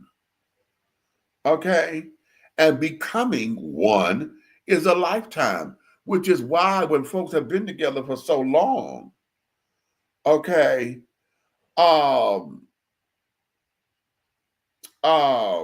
it becomes like a death, because y'all know when folks been together 80, 90 years or whatever, when one spouse lies, is not long after to the other one leaves, because they feel as though their heartbeat is gone and this, that, and they grieve themselves to death. You know, it becomes that. Okay, wait a minute. I'm on my Instagram page, and I want to go and look at. Let me pull my stuff up, because I saved some stuff. I saved a lot of stuff. And I'm trying to go into my saved doo-wops. What did I put them, child? No, those are mine. I got to put my stuff up here. The ones I done saved, I keep forgetting how to go into my account. And etc. No, those are stuff I've been tagged in. Okay, I got to find this, because damn it, when I tell y'all that this man sat up here and said this for me, I swear it's everything, child. Oh, here we go. My saved. There we go. Come on, because I got to find this. I sure got to find this. But nonetheless, yeah, we have really and truly got to take this into account. Hold on. I'm coming up to it. Give me a minute. Give me a second. I'm gonna find it. I'm sure gonna find it. Yes, I am. Yes, I am. Okay, and I hope I did save it. That's the thing. I hope I did. And it's not here. Wait a minute, because it was right up here. It should have been here at the top. Because it was just recently that I had come across this. Okay. But it's all right. Anyway, let me keep this going, because see, child, this is what gets on my nerves. I had the video, and now I want it, and it won't pull up. Damn it. Damn it. No. That's not it. That's a booty shot. Okay.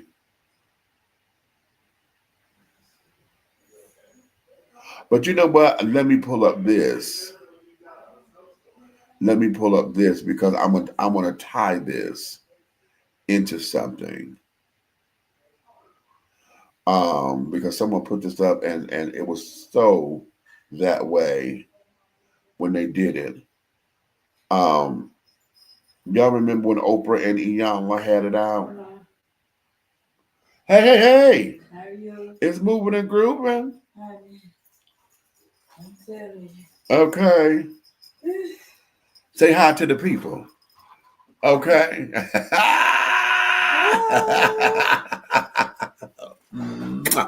Okay. So we're going to find this, honey, because I want y'all to do. But I was talking about Oprah and Iyanla when they had it out. As a matter of fact, let me play that because this here, I want y'all to get something. Because see, these are the kinds of conversations that we all have to have when we talk about commitment. Okay? Because they had stopped talking for 11 years. She had not brought Iyanla back on the show. And this, that, and the other, blah, blah, blah, blah, blah. Okay? And they had a come to Jesus moment.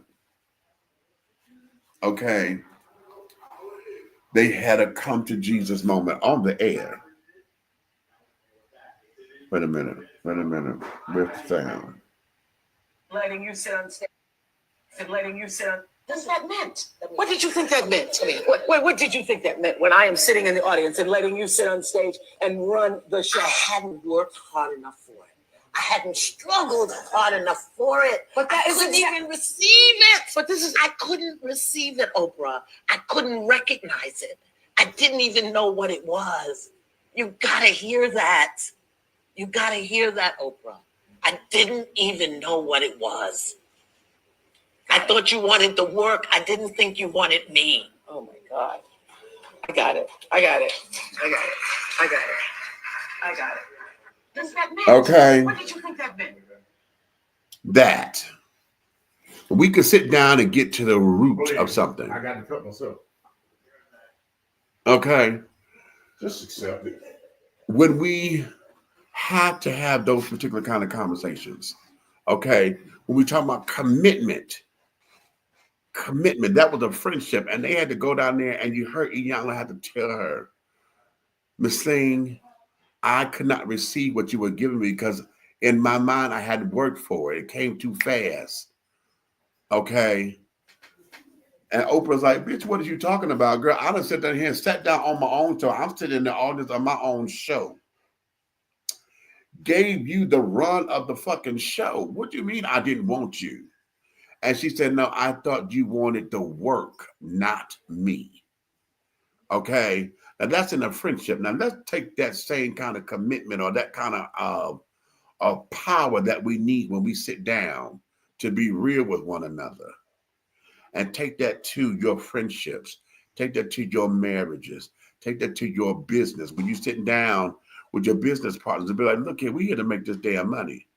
Okay. Now, I don't need y'all to fuck me over, but every time I come into these situations, it seems as though y'all always trying to get over on me. But yet, y'all the ones making all the money, and yet coming to me for all the know-how. Where's my cut? You understand? When we have to have that kind of thing, and then to say that I'm not going nowhere. I love you enough to where I'm not going anywhere. What does that mean? What does that mean? Are we strong enough to be in relationship to that degree to say, I'm not going nowhere? I am not going anywhere. So I'm going to tell you something. As y'all heard me say before with my bestie, okay, I love him enough to where if this is what you say you want, I love you enough to let you go. But one of the things I know about love is this, is that if it's real and it was yours, it'll come back. If it doesn't come back, it was never meant to be. You understand? I had to do that one other time with him where I let him go. That's the first time he got married. So you needed some. Okay. That was the first time he got married. And under the orders of a pastor, they were told to let me go, cut me loose, block his telephone number. Oh, that must be in the protocol. Not mine. Block his telephone call. And he told me it took him 3 days to do that because he did not know how to tell me. And the day I called, found out that my number was blocked. About a couple of days after that, he called me. And he asked me had I tried to call him, and I lied. I said, no, I didn't. He said, well, there's something I need to tell you. And he told me, he said, well, I was told by a bishop. How funny, Bishop. I was told by Bishop to block your number. And I confessed to him. I said, I lied. I did call. I said, I just wanted to see what you're going to tell me. And damn, oh. And he pleaded with me. Because you have to understand, he was married to a woman. This is his first time, as a gay man, he was repentant and all that. And he fell in love. He just happened to have fallen in love with a woman. Generally, fell in love with a woman. Okay. And so much so to where he got married. It wasn't about him trying to be delivered and all that jazz. He just fell in love with a woman. Okay. And he pleaded with me.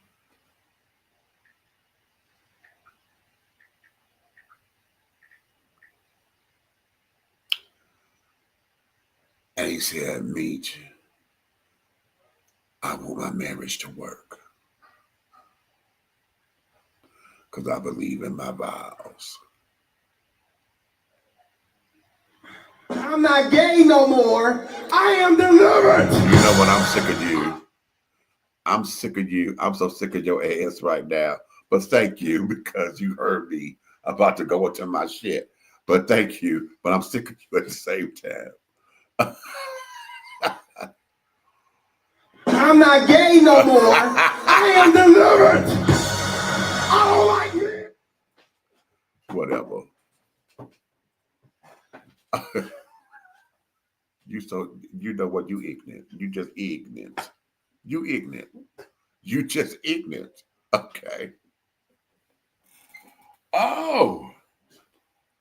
But he told me, that, and I said, and I told him, that was the first time I told him, I said, I love you enough to, I'm going to let you go. I said, but I feel like I'm losing my best friend. And I broke down crying. And he started crying. He said, you're not losing me? I said, yes, I am. I said, because I don't know what this means.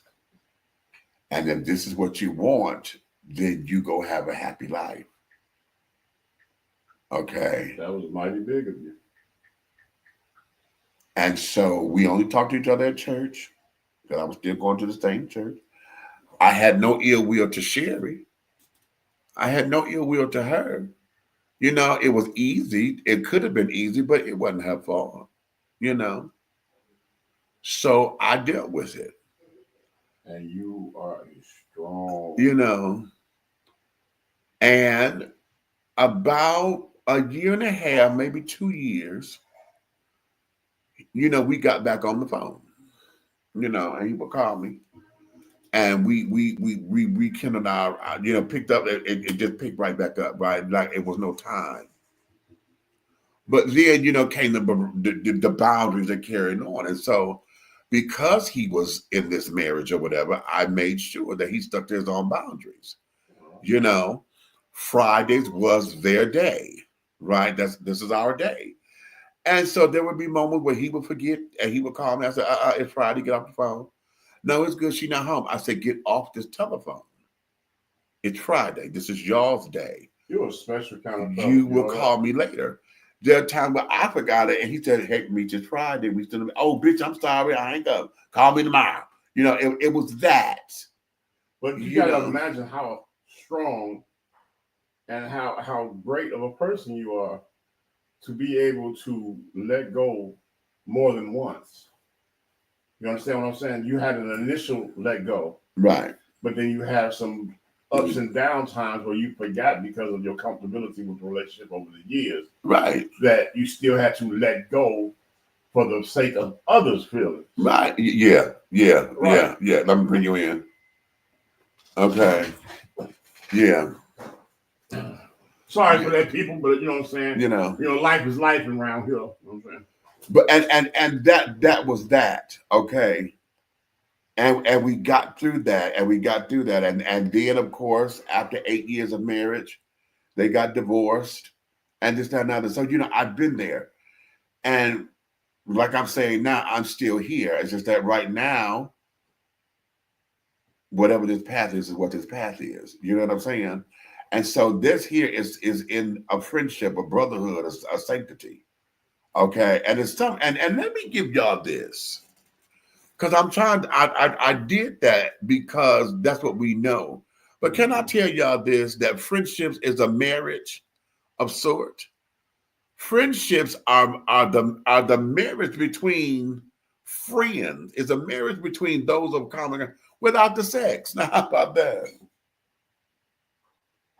Explain that. Explain it. Everything because you're putting the M word, which has become a dirty word when it used to be a clean word. And now it's a filthy word. So explain that. A marriage is a partnership. It is a commitment, okay, between two people that you take vows before God. Okay. The reason why you marry is because of the love that you share. And see, and I teach this to folks, the difference between loving somebody and being in love with somebody is that the person that you are in love with is the person that you want to give your body to. This is the person that I'm in love with you, and I would do this, and I am willing to give you my body because I want you to experience that. So that means, what you're saying, right, is you can love a person, right? Yeah. And it's a chore to give them your body because you're not in love with them. Don't you do that. But you're in love with somebody else.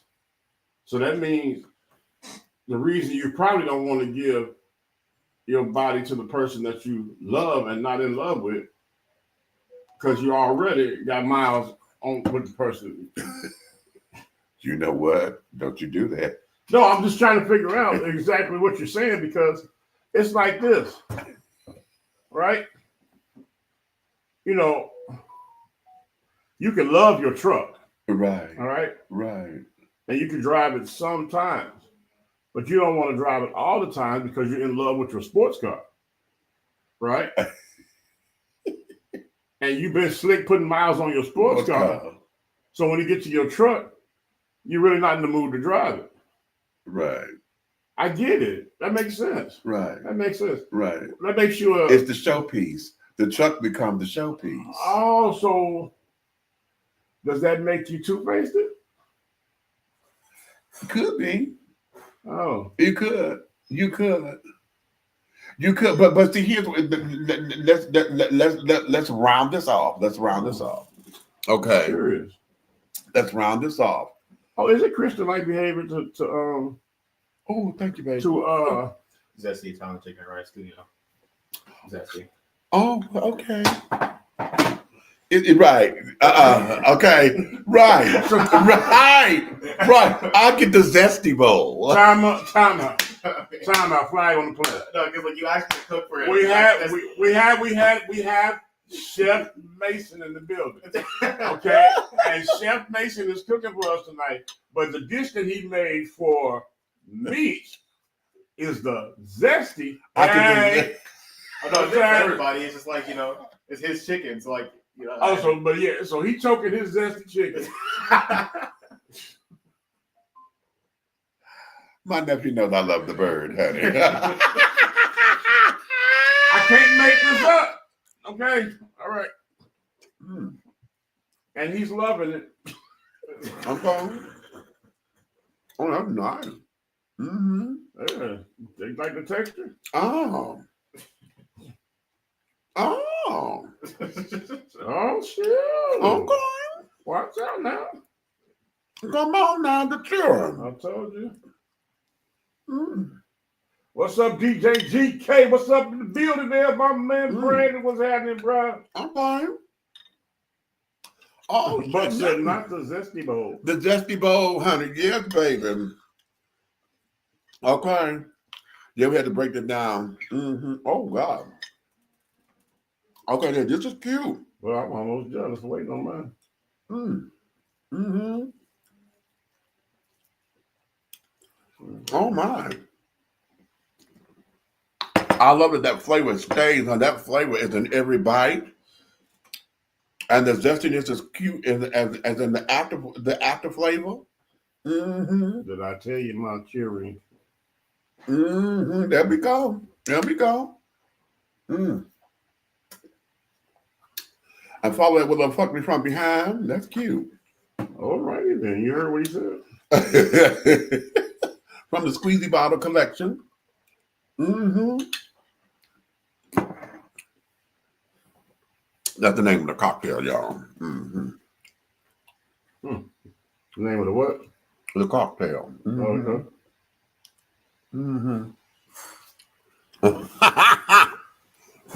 So, oh damn, that's good.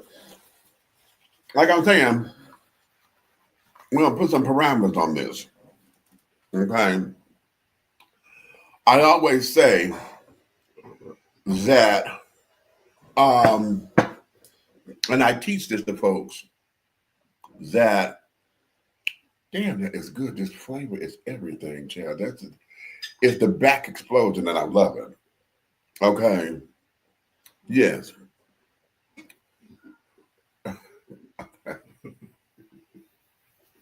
Okay, this is really good. I'm not, yeah. It's good. I don't think I want to use a back explosion for my for his yeah. But okay, it's flavorful. But I will say, if you got a wife that can't cook, call up Chef Mason. Okay. when we're dealing with I love you versus I'm in love.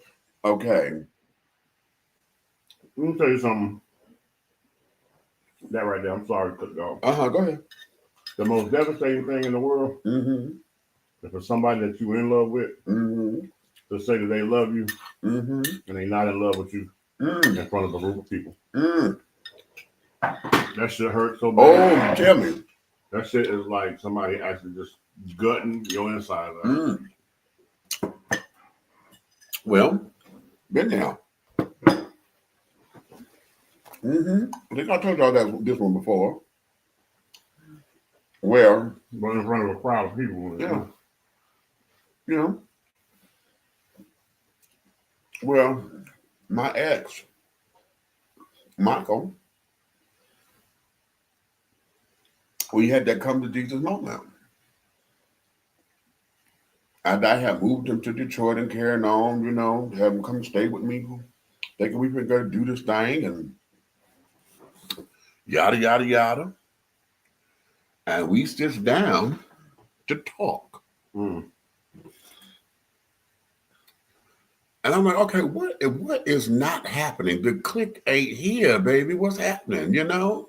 And I get the, Demetrius, can we talk? I'm like, that's what we're doing, honey. I'm trying to understand this. And he tells me, he said, I know you love me. He said, but you love me like a husband. He said, I love you like a goody goody girlfriend.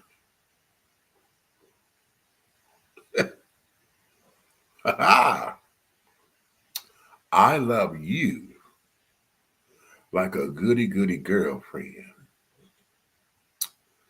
And of course, I don't have a poker face. And he said, oh shit, I hurt you. I said, what the hell is that supposed to mean? He said, Demetrius, you are so easy to talk to. He said, I could tell you anything. I could tell you everything. You just feel as though you can hold all of my secrets and da-da-da-da-da. I said, well, what the fuck? How in the hell did you go from husband if you know I'm loving you like a husband, but yet I'm a goody-goody girlfriend to you? And then, this is why. Because while he was locked up, I'm sending, we writing each other back and forth. And this is when I felt like a penny looking for change. Because he told me that his responses to my letters, the bitch he was fucking in the joint was the one writing them. Because he did not know what to say to me. So it was her words, but his handwriting. Yeah, so, co-ed jail? Huh? Oh, my bad. Y'all. And I said, wait a minute, what? He said, yeah, I didn't know what to say. And I didn't know how to respond. So I had him tell me what to say. Well, I'm gonna have to blame you a little bit with that, right? I got it. Oh, I got it. Because you got to be shopping at the remedial motherfucker store to find somebody that will tell you that up front. Some things you just don't say. So, baby, I know that feeling. And then we get out in public, and the man that I know him to be, when we with my cousin and carried on, and a bunch of us, the queen that I never saw, never, not even on the dance floor, and he was the kick spit one, want to kick and catch and all that. Never saw the queen in him. Okay. Oh, that queen came out. Oh, lovely old steaks. That was our running line, honey. Because we went to the grocery store. He was like, child, if I wanted to, he said, oh, honey. He said, if I want to mop that floor up, honey, I could have mopped that goddamn store, honey, because they had lovely old steaks, and we could have been eating good. And he did the shoulder shimmy and shit. And my cousin looked at me.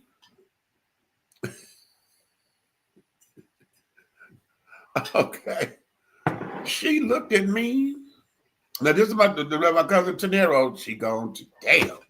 She gone too. Okay. Now, Tenero was a 24-hour girl, honey. She was trans. Looked like Whitney Houston. Pre-crack. Okay.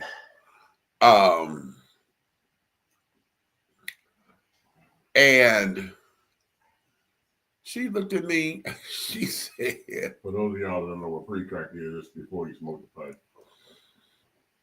She said, bitch, I thought you told me you had a man. She said, you dyking, hoe.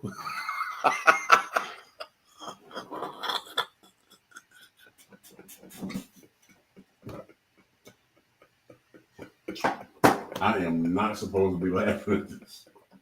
I am not supposed to be laughing at this.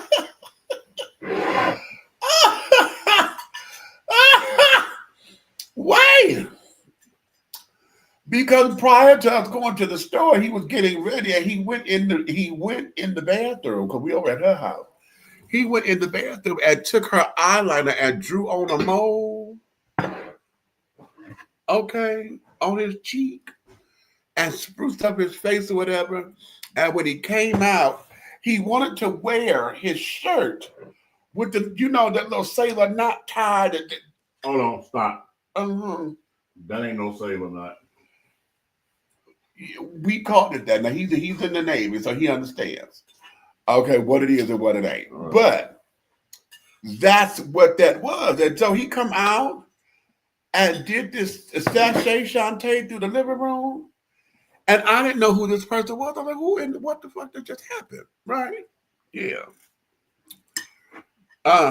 So I understand when you talk about getting in public and someone who professed to love you. Now, mind you, this is right after we had our little talk. Mm-hmm. And yeah, Mm-hmm. I found out that it just don't matter. It don't matter. Hey, Gavin, thank you. Shahida, what you say? What y'all eating? You would know if you was here.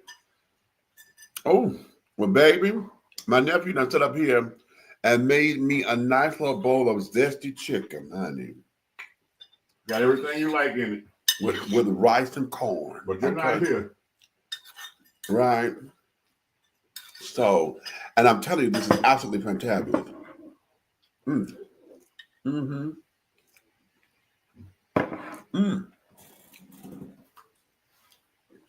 So, let me go here because I'm tying all this together. I know I keep saying that, but we keep having these little side shots. Okay, let's go here. Listen to this. Hey, sis. You know that saying, you don't really know what you got until it's gone? It's a false statement. The reality is you know exactly what you have. You've just gotten so used to taking them for granted that you don't think you're ever going to lose them. You feel like because he's always been willing to be there for you, he loves you, he's patient with you, he's kind to you, he showed you that he needs you, he showed you that he wants you, that he wants to build a life with you, he rides with you, he rocks with you. He's willing to air all of this out over you. He's been willing to help you figure out, okay, babe, this is the root cause of why it is you spaz out on me when you know I'm at work and I don't answer the call by the third ring, because your relationship from 7 relationships ago, that guy did that to you, or you may have seen this happen in your family, or you may not have seen your mom love you correctly. Like, he's been willing to get down in there with you to help you figure out why it is that you are the way that you are. And he's not walked away from you when he has every reason to, because although he's patient with you, when he tries to tell you, babe, I need this from you, babe, I need you to do this, babe, I need you to stop doing that. Now you get in your feelings, you're offended, and you want to start crying. And now he's got to put his feelings on the back burner to address whatever it is you're crying about because you did something wrong. And he's trying to make sure that you're okay because that's who he's always been for you. You got women out there praying for a man like the man you have. You know that Sierra's prayer. Yes, you have one of those men and you're taking him for granted because he's been there for so long. You don't think he's ever going to get tired. You don't think he's ever going to get to a place of feeling like either I have to leave or I'm going to spaz out. And if I spaz out, it's not going to be good for anybody. And before I hurt her because I love her so much, I will just leave and be with somebody else. And what happens when he does that? Now you find yourself 10, 15, 20 years down the line trying to understand why it is that you're still single, or talking about you're looking for a high value man and good men don't want good women. They do, sis. And he tried to be that for you, but you took him for granted, or you didn't appreciate him, or you manipulated the moments with him when he really needed you to just let him tell you what he needed, just like you were able to do for him. So all I'm saying is, before you find yourself in a place of wanting to send him a long message talking about you need closure, or stalking his new woman's social media page trying to figure out who's getting all of your residuals, take the time to make sure that you're being the type of woman who deserves the type of man that you have. Because when he's gone, ain't no coming back. Just think about it. God loves you. I love you. Have a swell rest of your day. Bye. Okay. Okay. Okay,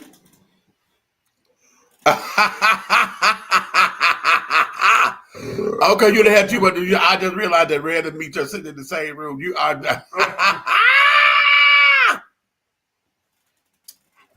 okay. Oh, you were asking me what I was drinking, Tiff. You know I got my little squeezy bottle, okay? And it's a nasty name. It's called, this one is called Fuck Me From Behind. Okay. Yeah, from the Fourth War Originals, honey. Yeah, my girl Renee, honey. Squeezy bottles, okay? And this is H, so this is a Hennessy base. You see the H in the corner? Wait a minute. Right there by the name, it's got H right there. This is a Hennessy base drink, okay? So, yeah,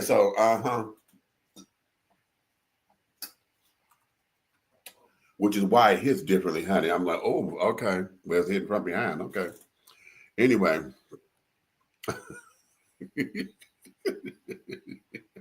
Why? Why?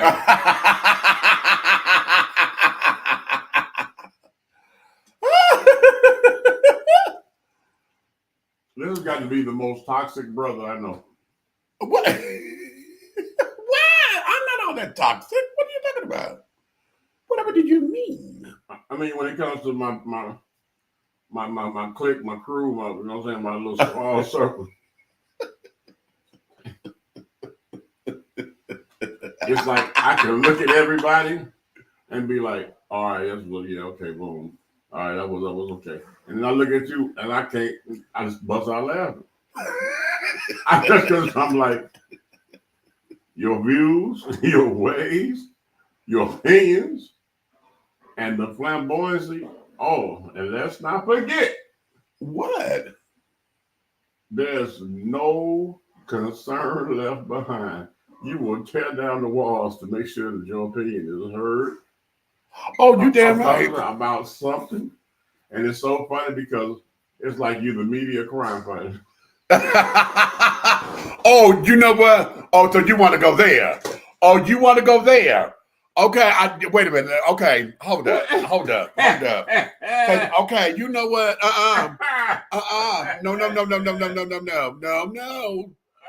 No. Okay, time out. We're going to put a pin here because he want to do this.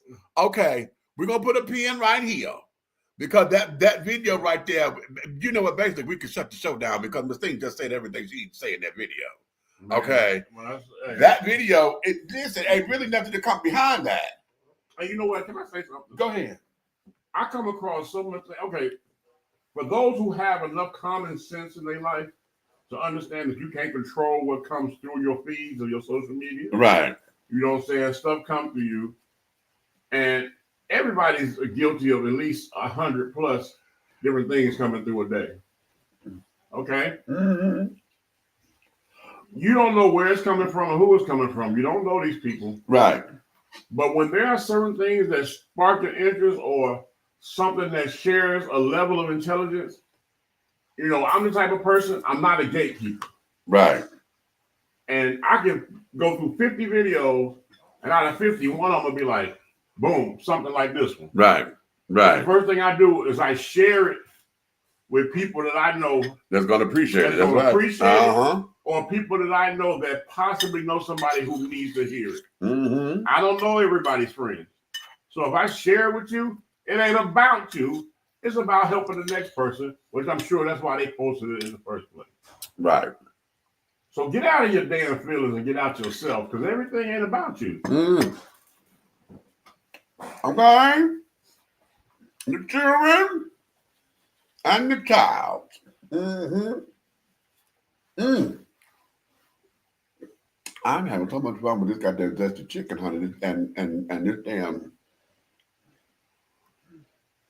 FMFB. I need a doggone rant, because I think if I put doggone that one and the other one in a building, it's over. Okay. It's over. So listen, we gonna go here. Let me pull this up if I can pull it up. You know what? Okay, thank you. Where it is right here. Okay. Let me put. Come on, baby. Okay. Oh, wait a minute. Let me take down the nasty. What is this? Sling.com. Oh, dear mercy. Where you at? You in Billings, Montana. Okay. Someone just sent me a nice little nasty message on it. It got me, okay, and titillated me. All right, close downstairs, the front here. Okay, right.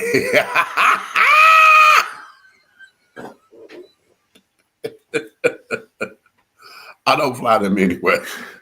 No, I have. I think. Okay.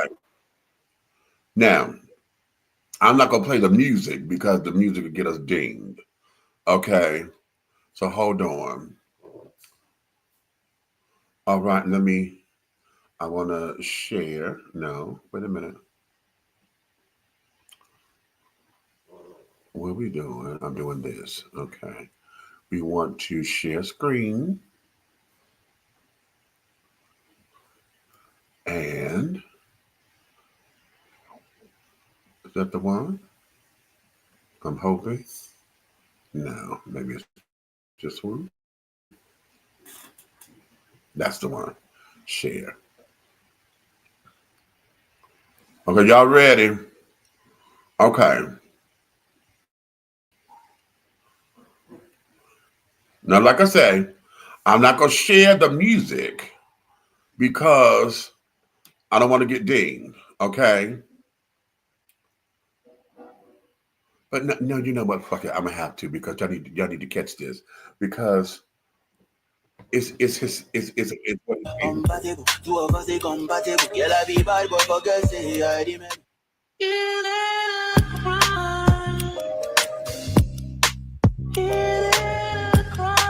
Okay.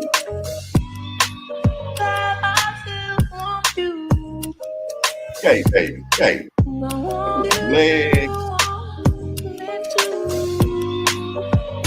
Baby, for money. You know, say you matching my steez. You know I'm a G. Shawty, I'm always keep it real. I know they for too much whining, they for too much whining. Okay, work, girl, As work. it be, as they show you they enter, we are make you color be. Oh, yeah, show yourself to Basali. Love is in the air, baby, breathe in. I dey available, baby, anytime you need me, I dey available. Compatible, two of us they compatible. Girl, I be bad, but for girls say I remember. Okay. Now, let me stop sharing for a minute. Okay. Actually, I shouldn't do that. I should just pause. I should just press pause. No, wait a minute. I'm gonna have to redo it, but let me come back. Okay, we here. Okay. Y'all still with me, right? Now he's teasing me about my opinions. Okay, because you. Okay, tell me, ain't no owls in here. Damn it, tell me who. Okay. You all right, Zesty Chicken, eat Nickelodeon. Yes, exactly. Okay, perhaps. Okay. So the comment section, okay, got ridiculous. Okay, the comment section on that, it is absolutely ridiculous. Okay, ridiculous. Or opinionated. Yeah. Zesty. Okay. So I'm sitting there, I'm laughing. I'm putting up laughing emojis at the people and carrying on because, child, of course, you got the sanctified children that want to come through and they want to blast this shit out, right? I mean, blasted this out, right? Oh my God. They need to cut this shit out. Lord have mercy. God need to come down here and wait a minute, I'm gonna pull it up. Hold on, because I know somebody done responded to something I done put up there. Because I had to point something out. Okay. I'm gonna show y'all in a second. Okay. Close this. Okay. Let me go here. Hold on. Bear with me. Okay, this is cute. Wait a minute. Not you. Not that. Okay. Hold on. I got to go down here and find the little comments where the children had the comments. I go right to the thing. Here we go. Okay. Okay, hold on. I'm gonna pause y'all. Okay, wait a minute. Can I do it without the music? I won't be able to. But if I try to pause, I'm gonna miss my comments. Damn it! Where's my comments? Come on.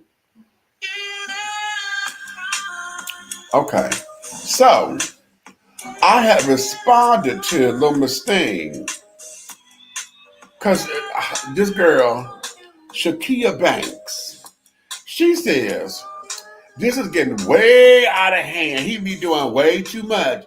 He'd be on here enticing and seducing, no different from pornography and selling sex.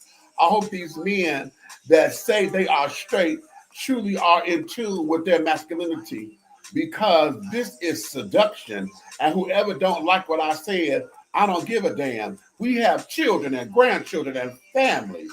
This is a mess. No, this mess is a mess. The devil is really using him really good. Yes, I said it. Please, Lord, deliver this young man and protect him, because it's people like that who do harm to him. Please, Lord, save this young man before the fire comes. It's actually here already. God's wrath, justice, and judgment is in the world as we speak. We are being judged. Prophecy are being fulfilled. Wake up, people, before it's too late. Repent. Turn away from sin and evil and follow Christ. Turn back to God. The fire is coming. Actually, it's already happening. Amen. Okay. Amen. Hallelujah. So I responded to her. And you would. I said, girl, don't be adding the children and grandchildren into this equation. That is always the go-to response. This young man is showing off his skating skills just like everybody else. He's doing nothing different than everybody else on the skate rink. Your problem is he is very sensual and is expressing himself, and no one on the rink is giving a damn. No one is casting judgment or condemning him. They are letting him do him and they do them. Now, of course, this is marketing for his page, his skating, his style, as I'm sure he's an instructor somewhere. The ladies who want to move like this on the floor could take lessons from him and could create beautiful seduction on the roller rink. No crime, no harm, no foul. Child, I hate to see your comments, what your comments would be if he had his man skating with him in a couple skate combination. You probably ask God to open up hell and rain down brimstone and fire. Laughing emoji, laughing emoji, laughing emoji. Okay. So then, somebody else, or where was hers? Because, okay, she must have took it down. Because I had responded to somebody named Kamaria Ford, because she was talking about, oh, she blessed me, honey. Wait a minute, perhaps it's up under it. No, she took it down. She took it down, and okay, but I responded to her because she was talking about, damn, these are my kids, and my kids, and my kids, and my grandkids, and my this and my that. And I said to her, kids don't know gay until somebody teaches gay. So who's using that term? If you're gonna be mad, then be fair in your fucking anger, because she used the word fucking in her comment. Couples, women, all do kinds of dances and gyrating and combinations on those skates. Even dangerous, do not do at home kind of shit. So if you're going to be angry, take it across the board, not just at this skater because you feel he is too feminine acting on skates. Because what if a girl was doing this very combination? It's okay for her to be in hoochie mama pussy popping shorts in front of the same kids you keep talking about? And just be honest and claim that you don't like the fact that he is overly feminine for your taste. That has nothing to do with kids. And for shits and giggles, you don't know how he plays in his bedroom unless you've been invited there. So stop assuming you know. That ain't your business. So stay the fuck out of it, right? So that there was that. And then she said something else. And then what I ended up doing, catch this. Okay, catch this. Now I took a screenshot. Can y'all see that? Okay, can y'all see that? Now that's on the same dance floor. You see they simulating fucking, right? Ain't she all up grinding up on him? And they skating backwards? You see that? That's on the same damn roller rink. The same damn roller rink. And this bitch want to talk about the sissy. But they fucking on the roller rink. Okay, first and foremost, turn that shit down. Secondly, why are you so motherfucking angry? I'm not angry, I'm passionate. No, you're angry. I'm passionate. No, you're angry. And so... When you got your clothes on, yelling, you're angry. You're angry. You really taking this way too damn far. No, it's not. It's not. No. The hell, I don't give a damn about what you got to say about yourself. I'm telling you what you're protecting. I see you. You don't see you because it's a normalcy for you. Okay, you're taking it too damn far. Her opinion is not going to change him doing the same shit next week. Well, but that's my point. And then there's a further point. The point is... Why do you have a point? Because it's the point. Because he's gay? No, it's not because he's gay. They got shit to do with him being gay. Wait a minute. The point that I'm making... If she snapped on a female, I won't know. Let me hear that. If she snapped with the same thing on a female, would you have an argument? My argument would be this, which is the same argument I'm pointing out here, because she used kids. Somehow I got kids and grandkids, and her comment was, "This don't make no sense because this is a public place and we got kids and this and that." And I'm like, "Well, wait a minute. That is a problem." No, it's not a goddamn problem because he's doing porn on the skate rink. Okay.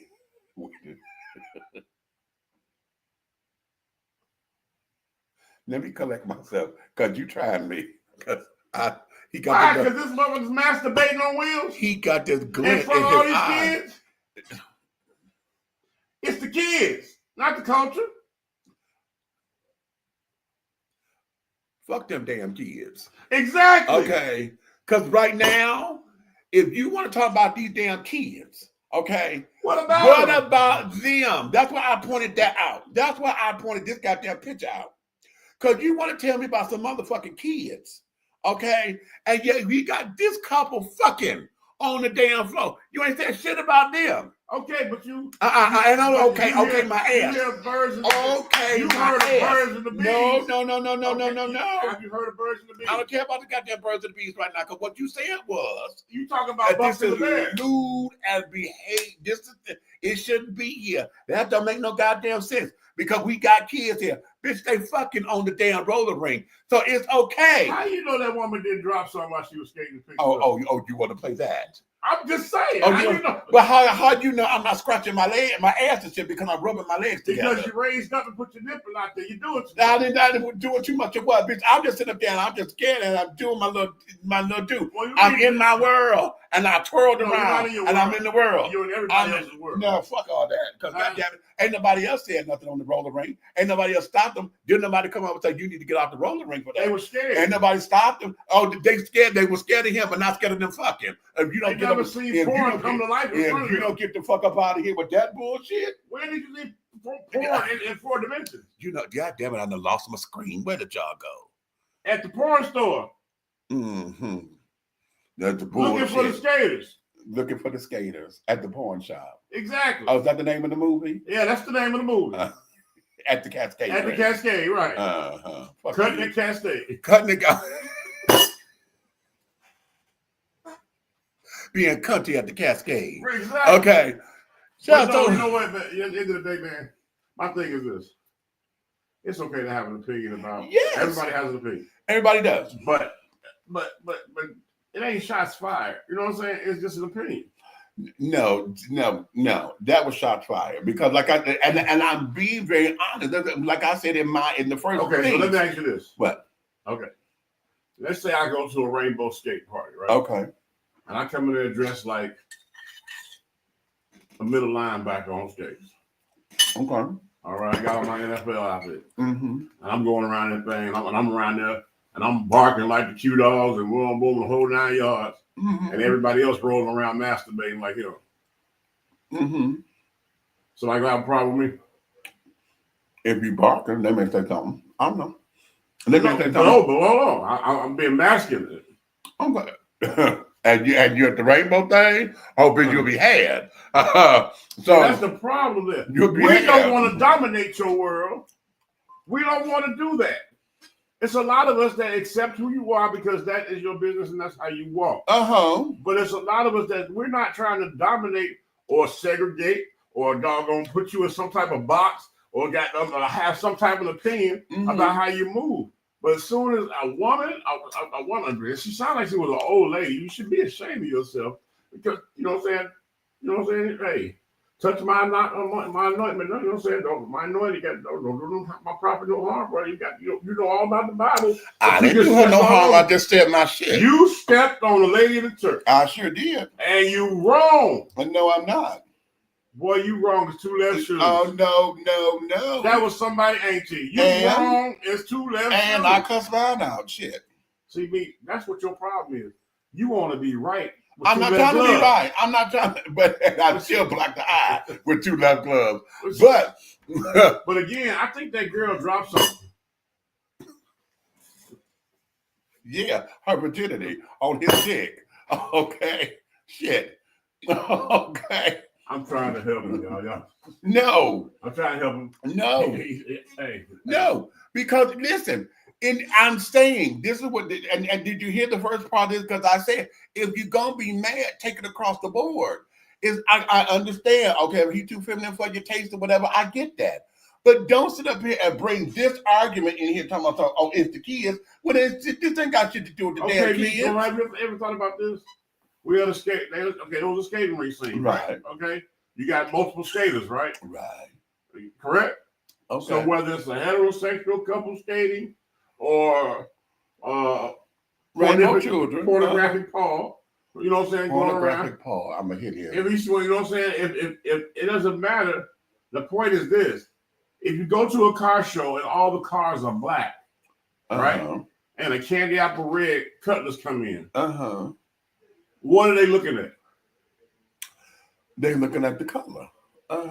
Exactly. Okay. So again, we were in a skating ring full of black and white pages, and along came Crayola Crayon Chris. And that's what the hell it is. It's not about killing him. It's about him coming in. I'm going to give you that. Okay, you know what? For shits and giggles, I'll give you that. Okay. So he came in and became a spectacle. But don't give me about no motherfucking kids when they fucking over here and he by himself. But and then did you see the bitch that was sitting next, that was skating next to him? She damn near trying to do the same moves he doing.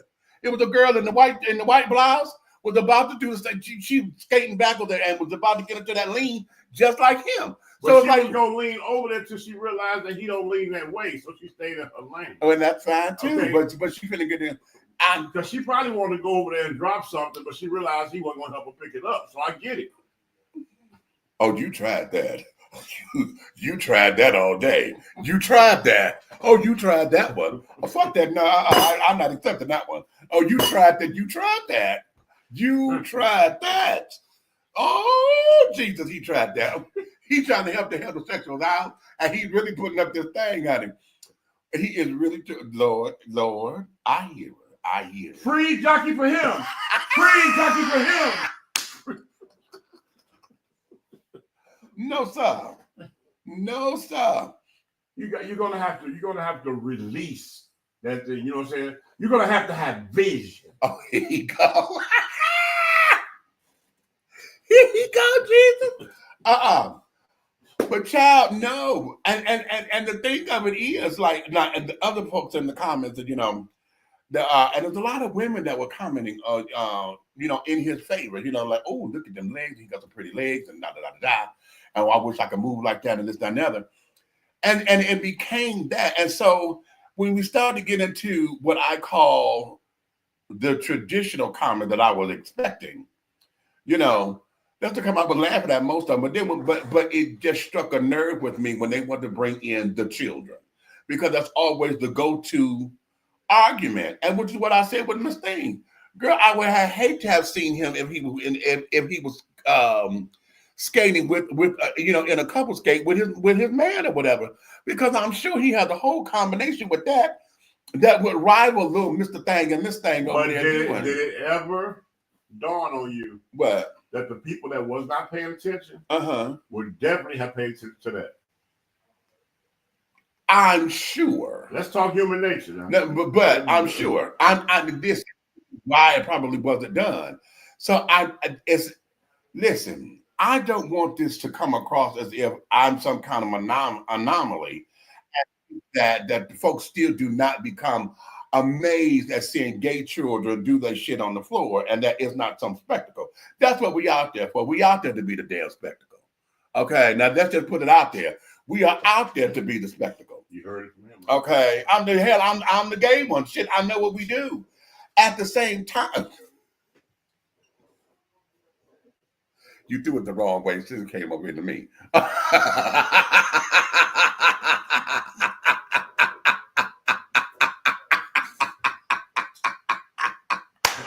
Lord. But in that arena, I see that that is because that's here in Atlanta, y'all. That's at the Cascade Roller Rink, okay, in the hood now, mind you. And that there is one that he frequents, because I went on his page because I wanted to bring him on the show so I could ask him about his particular skating and carrying on. And that's where he skates at. So apparently he's known there, okay. And I think he's an instructor as well, because there's some things on here that he does. I see him with other girls and carrying on and teaching them how to skate and doing all of that. You said other girls. Yeah. Girls, females. I'm still the vagina girls. Females. Okay, that's the point right there. What would you say? He's doing this gyrating and everything that he teaches females. Okay. Right, split tails. Right. Well, I guess I see him on here. Yeah. Okay. So that would be something to talk about of what he's doing. What? Say it again. What he was doing. Did you not see how he was intertwining and weaving? Right. And going around the floor, and he was leaving all them little demonic sexual spirits all around the floor. And he was dropping them off. Every time he got by somebody, he's weaving on between them and to catch the essence of the rainbow. You know what I'm saying? And he grabbed it. You know what I'm saying? And he would go this way. And then one time, the nigga pulled his pants almost down like he was I don't give a damn. It was too much for a public skating rink. So he got on. But if a bitch had did that, you'd have threw money at her. That's different. Fuck you. Fuck you and fuck all that bullshit. And the boy, no, we ain't gonna do that. We ain't gonna do that. We ain't gonna even do that. That's not different. We ain't gonna even do that. We ain't gonna do that. At first, I wouldn't have threw no money. No. Not what? I didn't throw enough money the last 2 years. I wish a bitch would get a tip out of me. Look. Tip that. Tip that. Right. But you got to understand something. No matter how deep and how depth the rainbow community builds up, there will never be a place for that behavior for one person out of 1,000 people in that room. One is going to be appalled by it. You can have 1,000 people in there, and it's going to be one. I'm not disputing that. That's not what I'm not disputing. Then that's not your fight. I'm not disputing that. No, it became mine because you wanted to go public. So you went public on Facebook. He wanted to go public too. Public, not the same thing. But you know what? Hush, because here's what and as I said, it was probably marketing because this is what he do as a skate instructor and this, that, and the other. So I'm already there. But if he's an instructor, then he has the power to do that in the place by himself. But why would I do that in a place by myself when I'm here skating and we all skating together? No, they weren't skating together because everybody else kept their clothes down and up. He was in shorts and a crop top. But he was putting his shorts down and he pulled his crop top up. No, he didn't put them all the way down. Well, why he make excuses for this grown-ass man showing his panty line? Because if it had been a bitch showing her panty line, it would be an argument. We're in Atlanta. Precisely. We're not over there on the four corners of the rainbow. We're just in Atlanta. We're in Atlanta, period. Bitch, we everywhere. You know, we are everywhere, honey. No, you get a box. No, shit. I'm in College Park. That's in Cascade. That's the West End. No. See, College Park, you were in Embarcadero.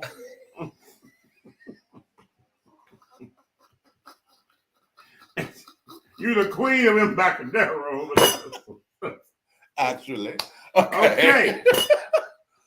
But no, honey. No. We're not going to even no. Ain't that. What did you put up here? I'm sick of you. But no. We just not going to entertain. Have your argument, but don't go throw that kids argument up in there because now that's the go-to argument. That was crazy though, you know what I'm saying? To do that in front of children. How could you? Oh Lord, you know what?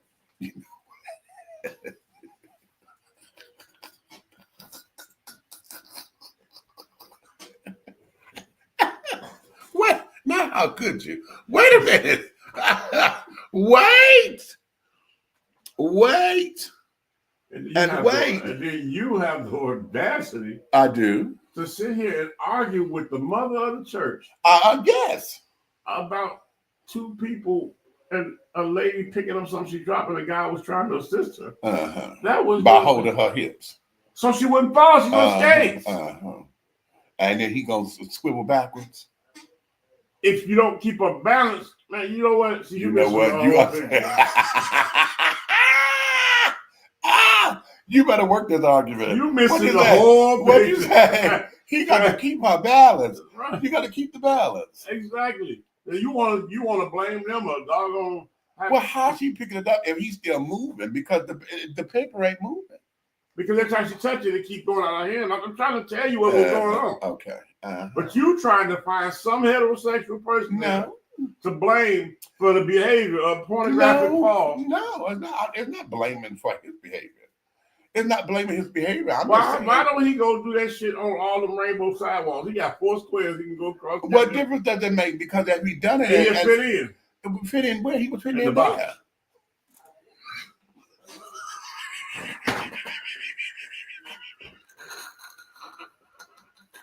You know what? Okay, I'm sorry. I'm sorry. On that note, we go. We done.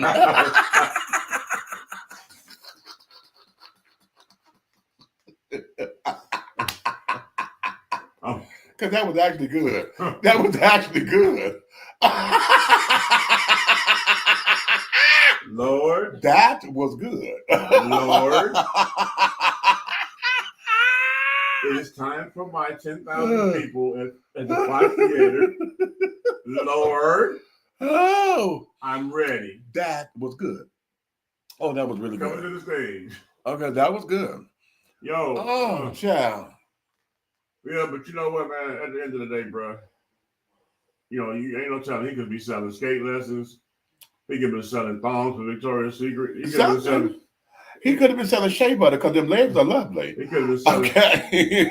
Okay. You would never get me to say that, but but you know, he could have been selling Suzanne shorts.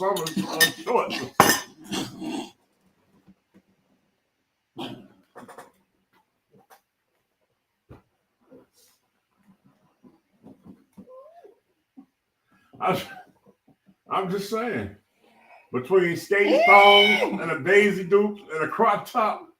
Oh, that hurt. Wait a minute.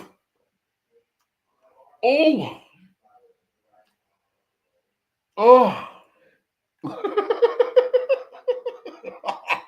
Hey, shout out to Usher for his masculine skating.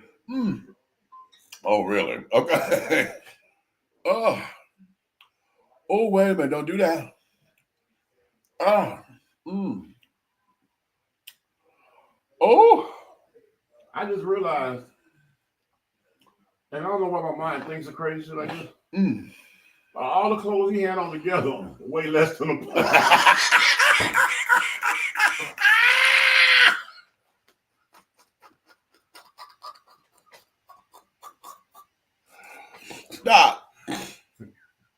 Stop. Because you know, wait a minute. When I went down to Big Boy Pride, and one year my nephew was here, right? And I went to go show them my little whiskey stuff. And I had 5 different, looks.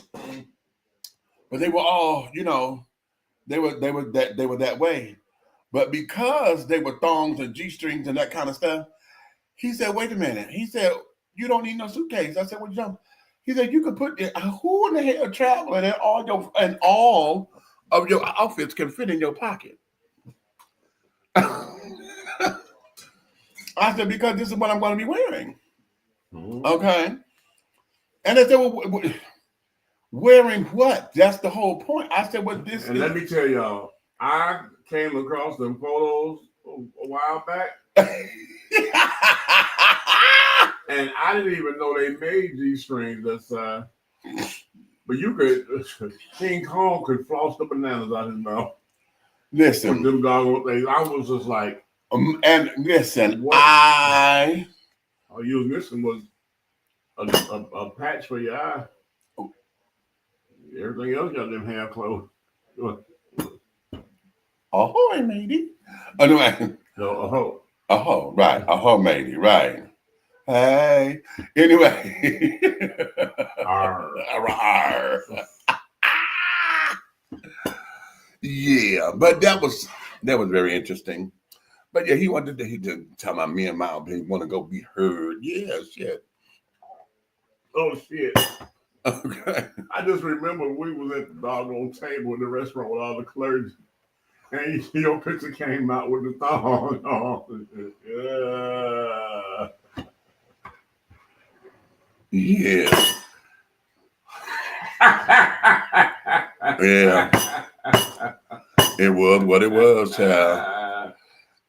And I sat there and I looked. I said, "Okay, well there it is, honey." I looked at that picture. I was like, "Ooh, boy, I need some more sour cream on the table." Okay. Yeah, that was a couple of years ago, child, when I was running for mayor and the children wanted to be that way and was trying to throw dirt on me, honey. But I keep telling them, you can't embarrass me with me. Okay. You cannot embarrass me with me. Okay, because I know what it is. Okay. But I do have to commend you. That was the first time that I seen you take up for somebody that wasn't your type.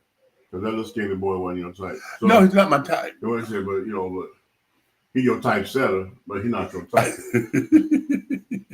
No, he did. No. Like I said, the basic argument was. I'm just saying, if that was DJ Tiny Tim, right? Oh. And he was skating around and he was feeling himself. But it probably wouldn't have been more no nipple grabbing and no pants coming down. He probably would have been like, Q-Dog. Right. Yeah, I know. Right. You know right. Which would have been sexy in his way. Yeah. In his way. And what if you got the same statement from somebody saying that you need to keep all that fraternity stuff out the dance floor? He out here making all that noise and confusing the children. And again, I would have went right there because the argument is, don't bring the kids in this because your argument, what you're saying, has nothing to do with the children. It has nothing to do with the children. That's your convenient argument because you're trying to be cloak and dagger. But at the end of the day, they say this, and I'm sure you know this from being an intelligent gentleman that you are. They say kids only imitate the atmosphere. Exactly. So here it is. Pornographic Paul skating around. Right. He's skating around. He popping nipples and hips and shit, you know what I'm saying? So now you get home, heterosexual man, you just took your kid skating, right? And Pornographic Paul going around there, All right, so kids get ready for bed. You come in and tuck him in, and your son standing up on the bed imitating everything he saw in the ring. That's what she's talking about. Okay. So why is it okay to burn that boy brain like that? No, I'm still not giving her. Why is it okay to burn that child's brain like that? What are you talking about burning? If that was so much of a problem, okay, and you got your child there at that time of night that this child is skating. Okay, why are the kids there at an adult time period? Number one. Number two, if that's a problem, why did you take your kids off of this damn skate rink and then because it's there, that's time to have a conversation. Because usually you get the conversation of, I better not see you do no stupid shit like that. If I catch any of my kids doing that, because most parents who are under that kind of ideology, that's the type of talk that I'm used to hearing come out their mouth. So unless she's different, and would have said something about whatever. But it's still influential on the child. I don't care what it is. They only. But that's not the only thing that's there, dear, and that's my point. Don't. Wait a minute. So now you want to say this couple over here being chivalrous is equal to him being sensual? Chivalrous how? Because he was older. Oh, motherfucker! You know what? Wait. Wait. Got it. Oh, wait. Okay. Oh. Got it. Boom. Yes. Still 10 for 10. Okay. I'm that nigga. Chivalrous. What the fuck are you talking about? Oh. Okay. You know what? We shut this shit down because I'm about to cuss his ass out. I had to catch myself. Oh, what are you talking about? Lord Jesus. Okay. Wait a minute. Oh, Haji had come up in here. I put him up in. He said that old lady is just having a fake Tyler Perry presents outrage moment. Everybody does sensual stuff on skates. That lady probably doesn't even go to the skate rink. You're probably right. Now, you know what, Haji? You need to be ashamed of yourself. Okay, you leave Talisha Perry alone. Don't do that. Not Tanisha. Oh, did I say that? My bad. Got her B. Okay. I don't want to say nothing ruthless. Oh, of course not, honey. Exactly. Okay, because beauty is always in the black. Exactly. Okay. I'm sure he goes in the shape of an oval. Sisters? Yeah. Okay. Oh, bruh. More like bruh. That's assisted living. Okay. Shout out to Alex Cross. Okay. Yeah. But he met the pains. Yes, he did. Yeah. So cute. That's good. Yeah. Shout them all out. Okay.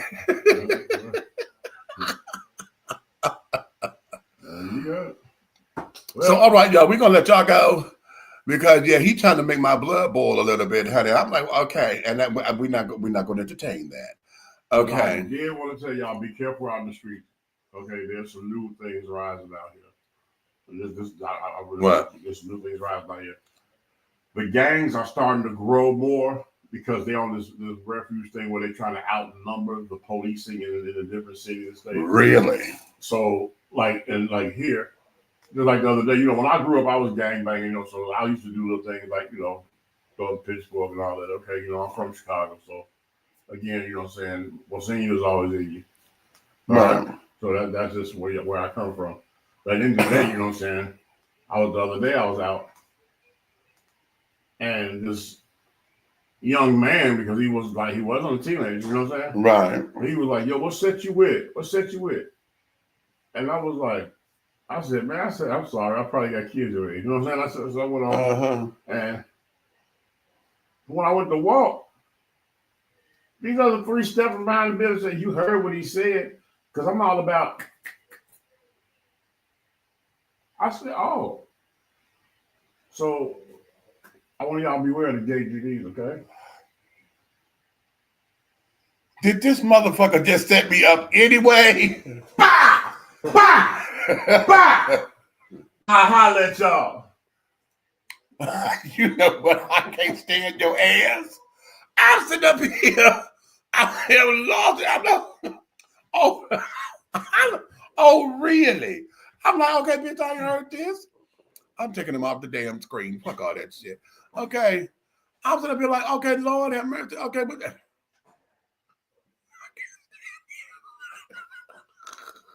you know what? No, let me just end this damn show. Fuck it. Okay. I can't even be mad. I'm sitting up here all engrossed in this goddamn story. Oh, you old hateful ass. Oh, I hate when he do that to me. Lord have mercy. Woo! Okay. Big red fella. Shut up, king. Listen. Honey, listen, we're going to get up out of here. Like I said, honey, listen. You may finish all of your crumpets, my darling, because the tea has been dished, and you've been dishing tea, darlings, with big meats and gangbanging shit. Okay. And the big red fella over there, honey, that is okay. Oh Lord, now he want to be a Q. Okay. No, I'm an elemental P. You know what? God damn it. I got to go. No, fuck it. Bye. Just bye. Shit.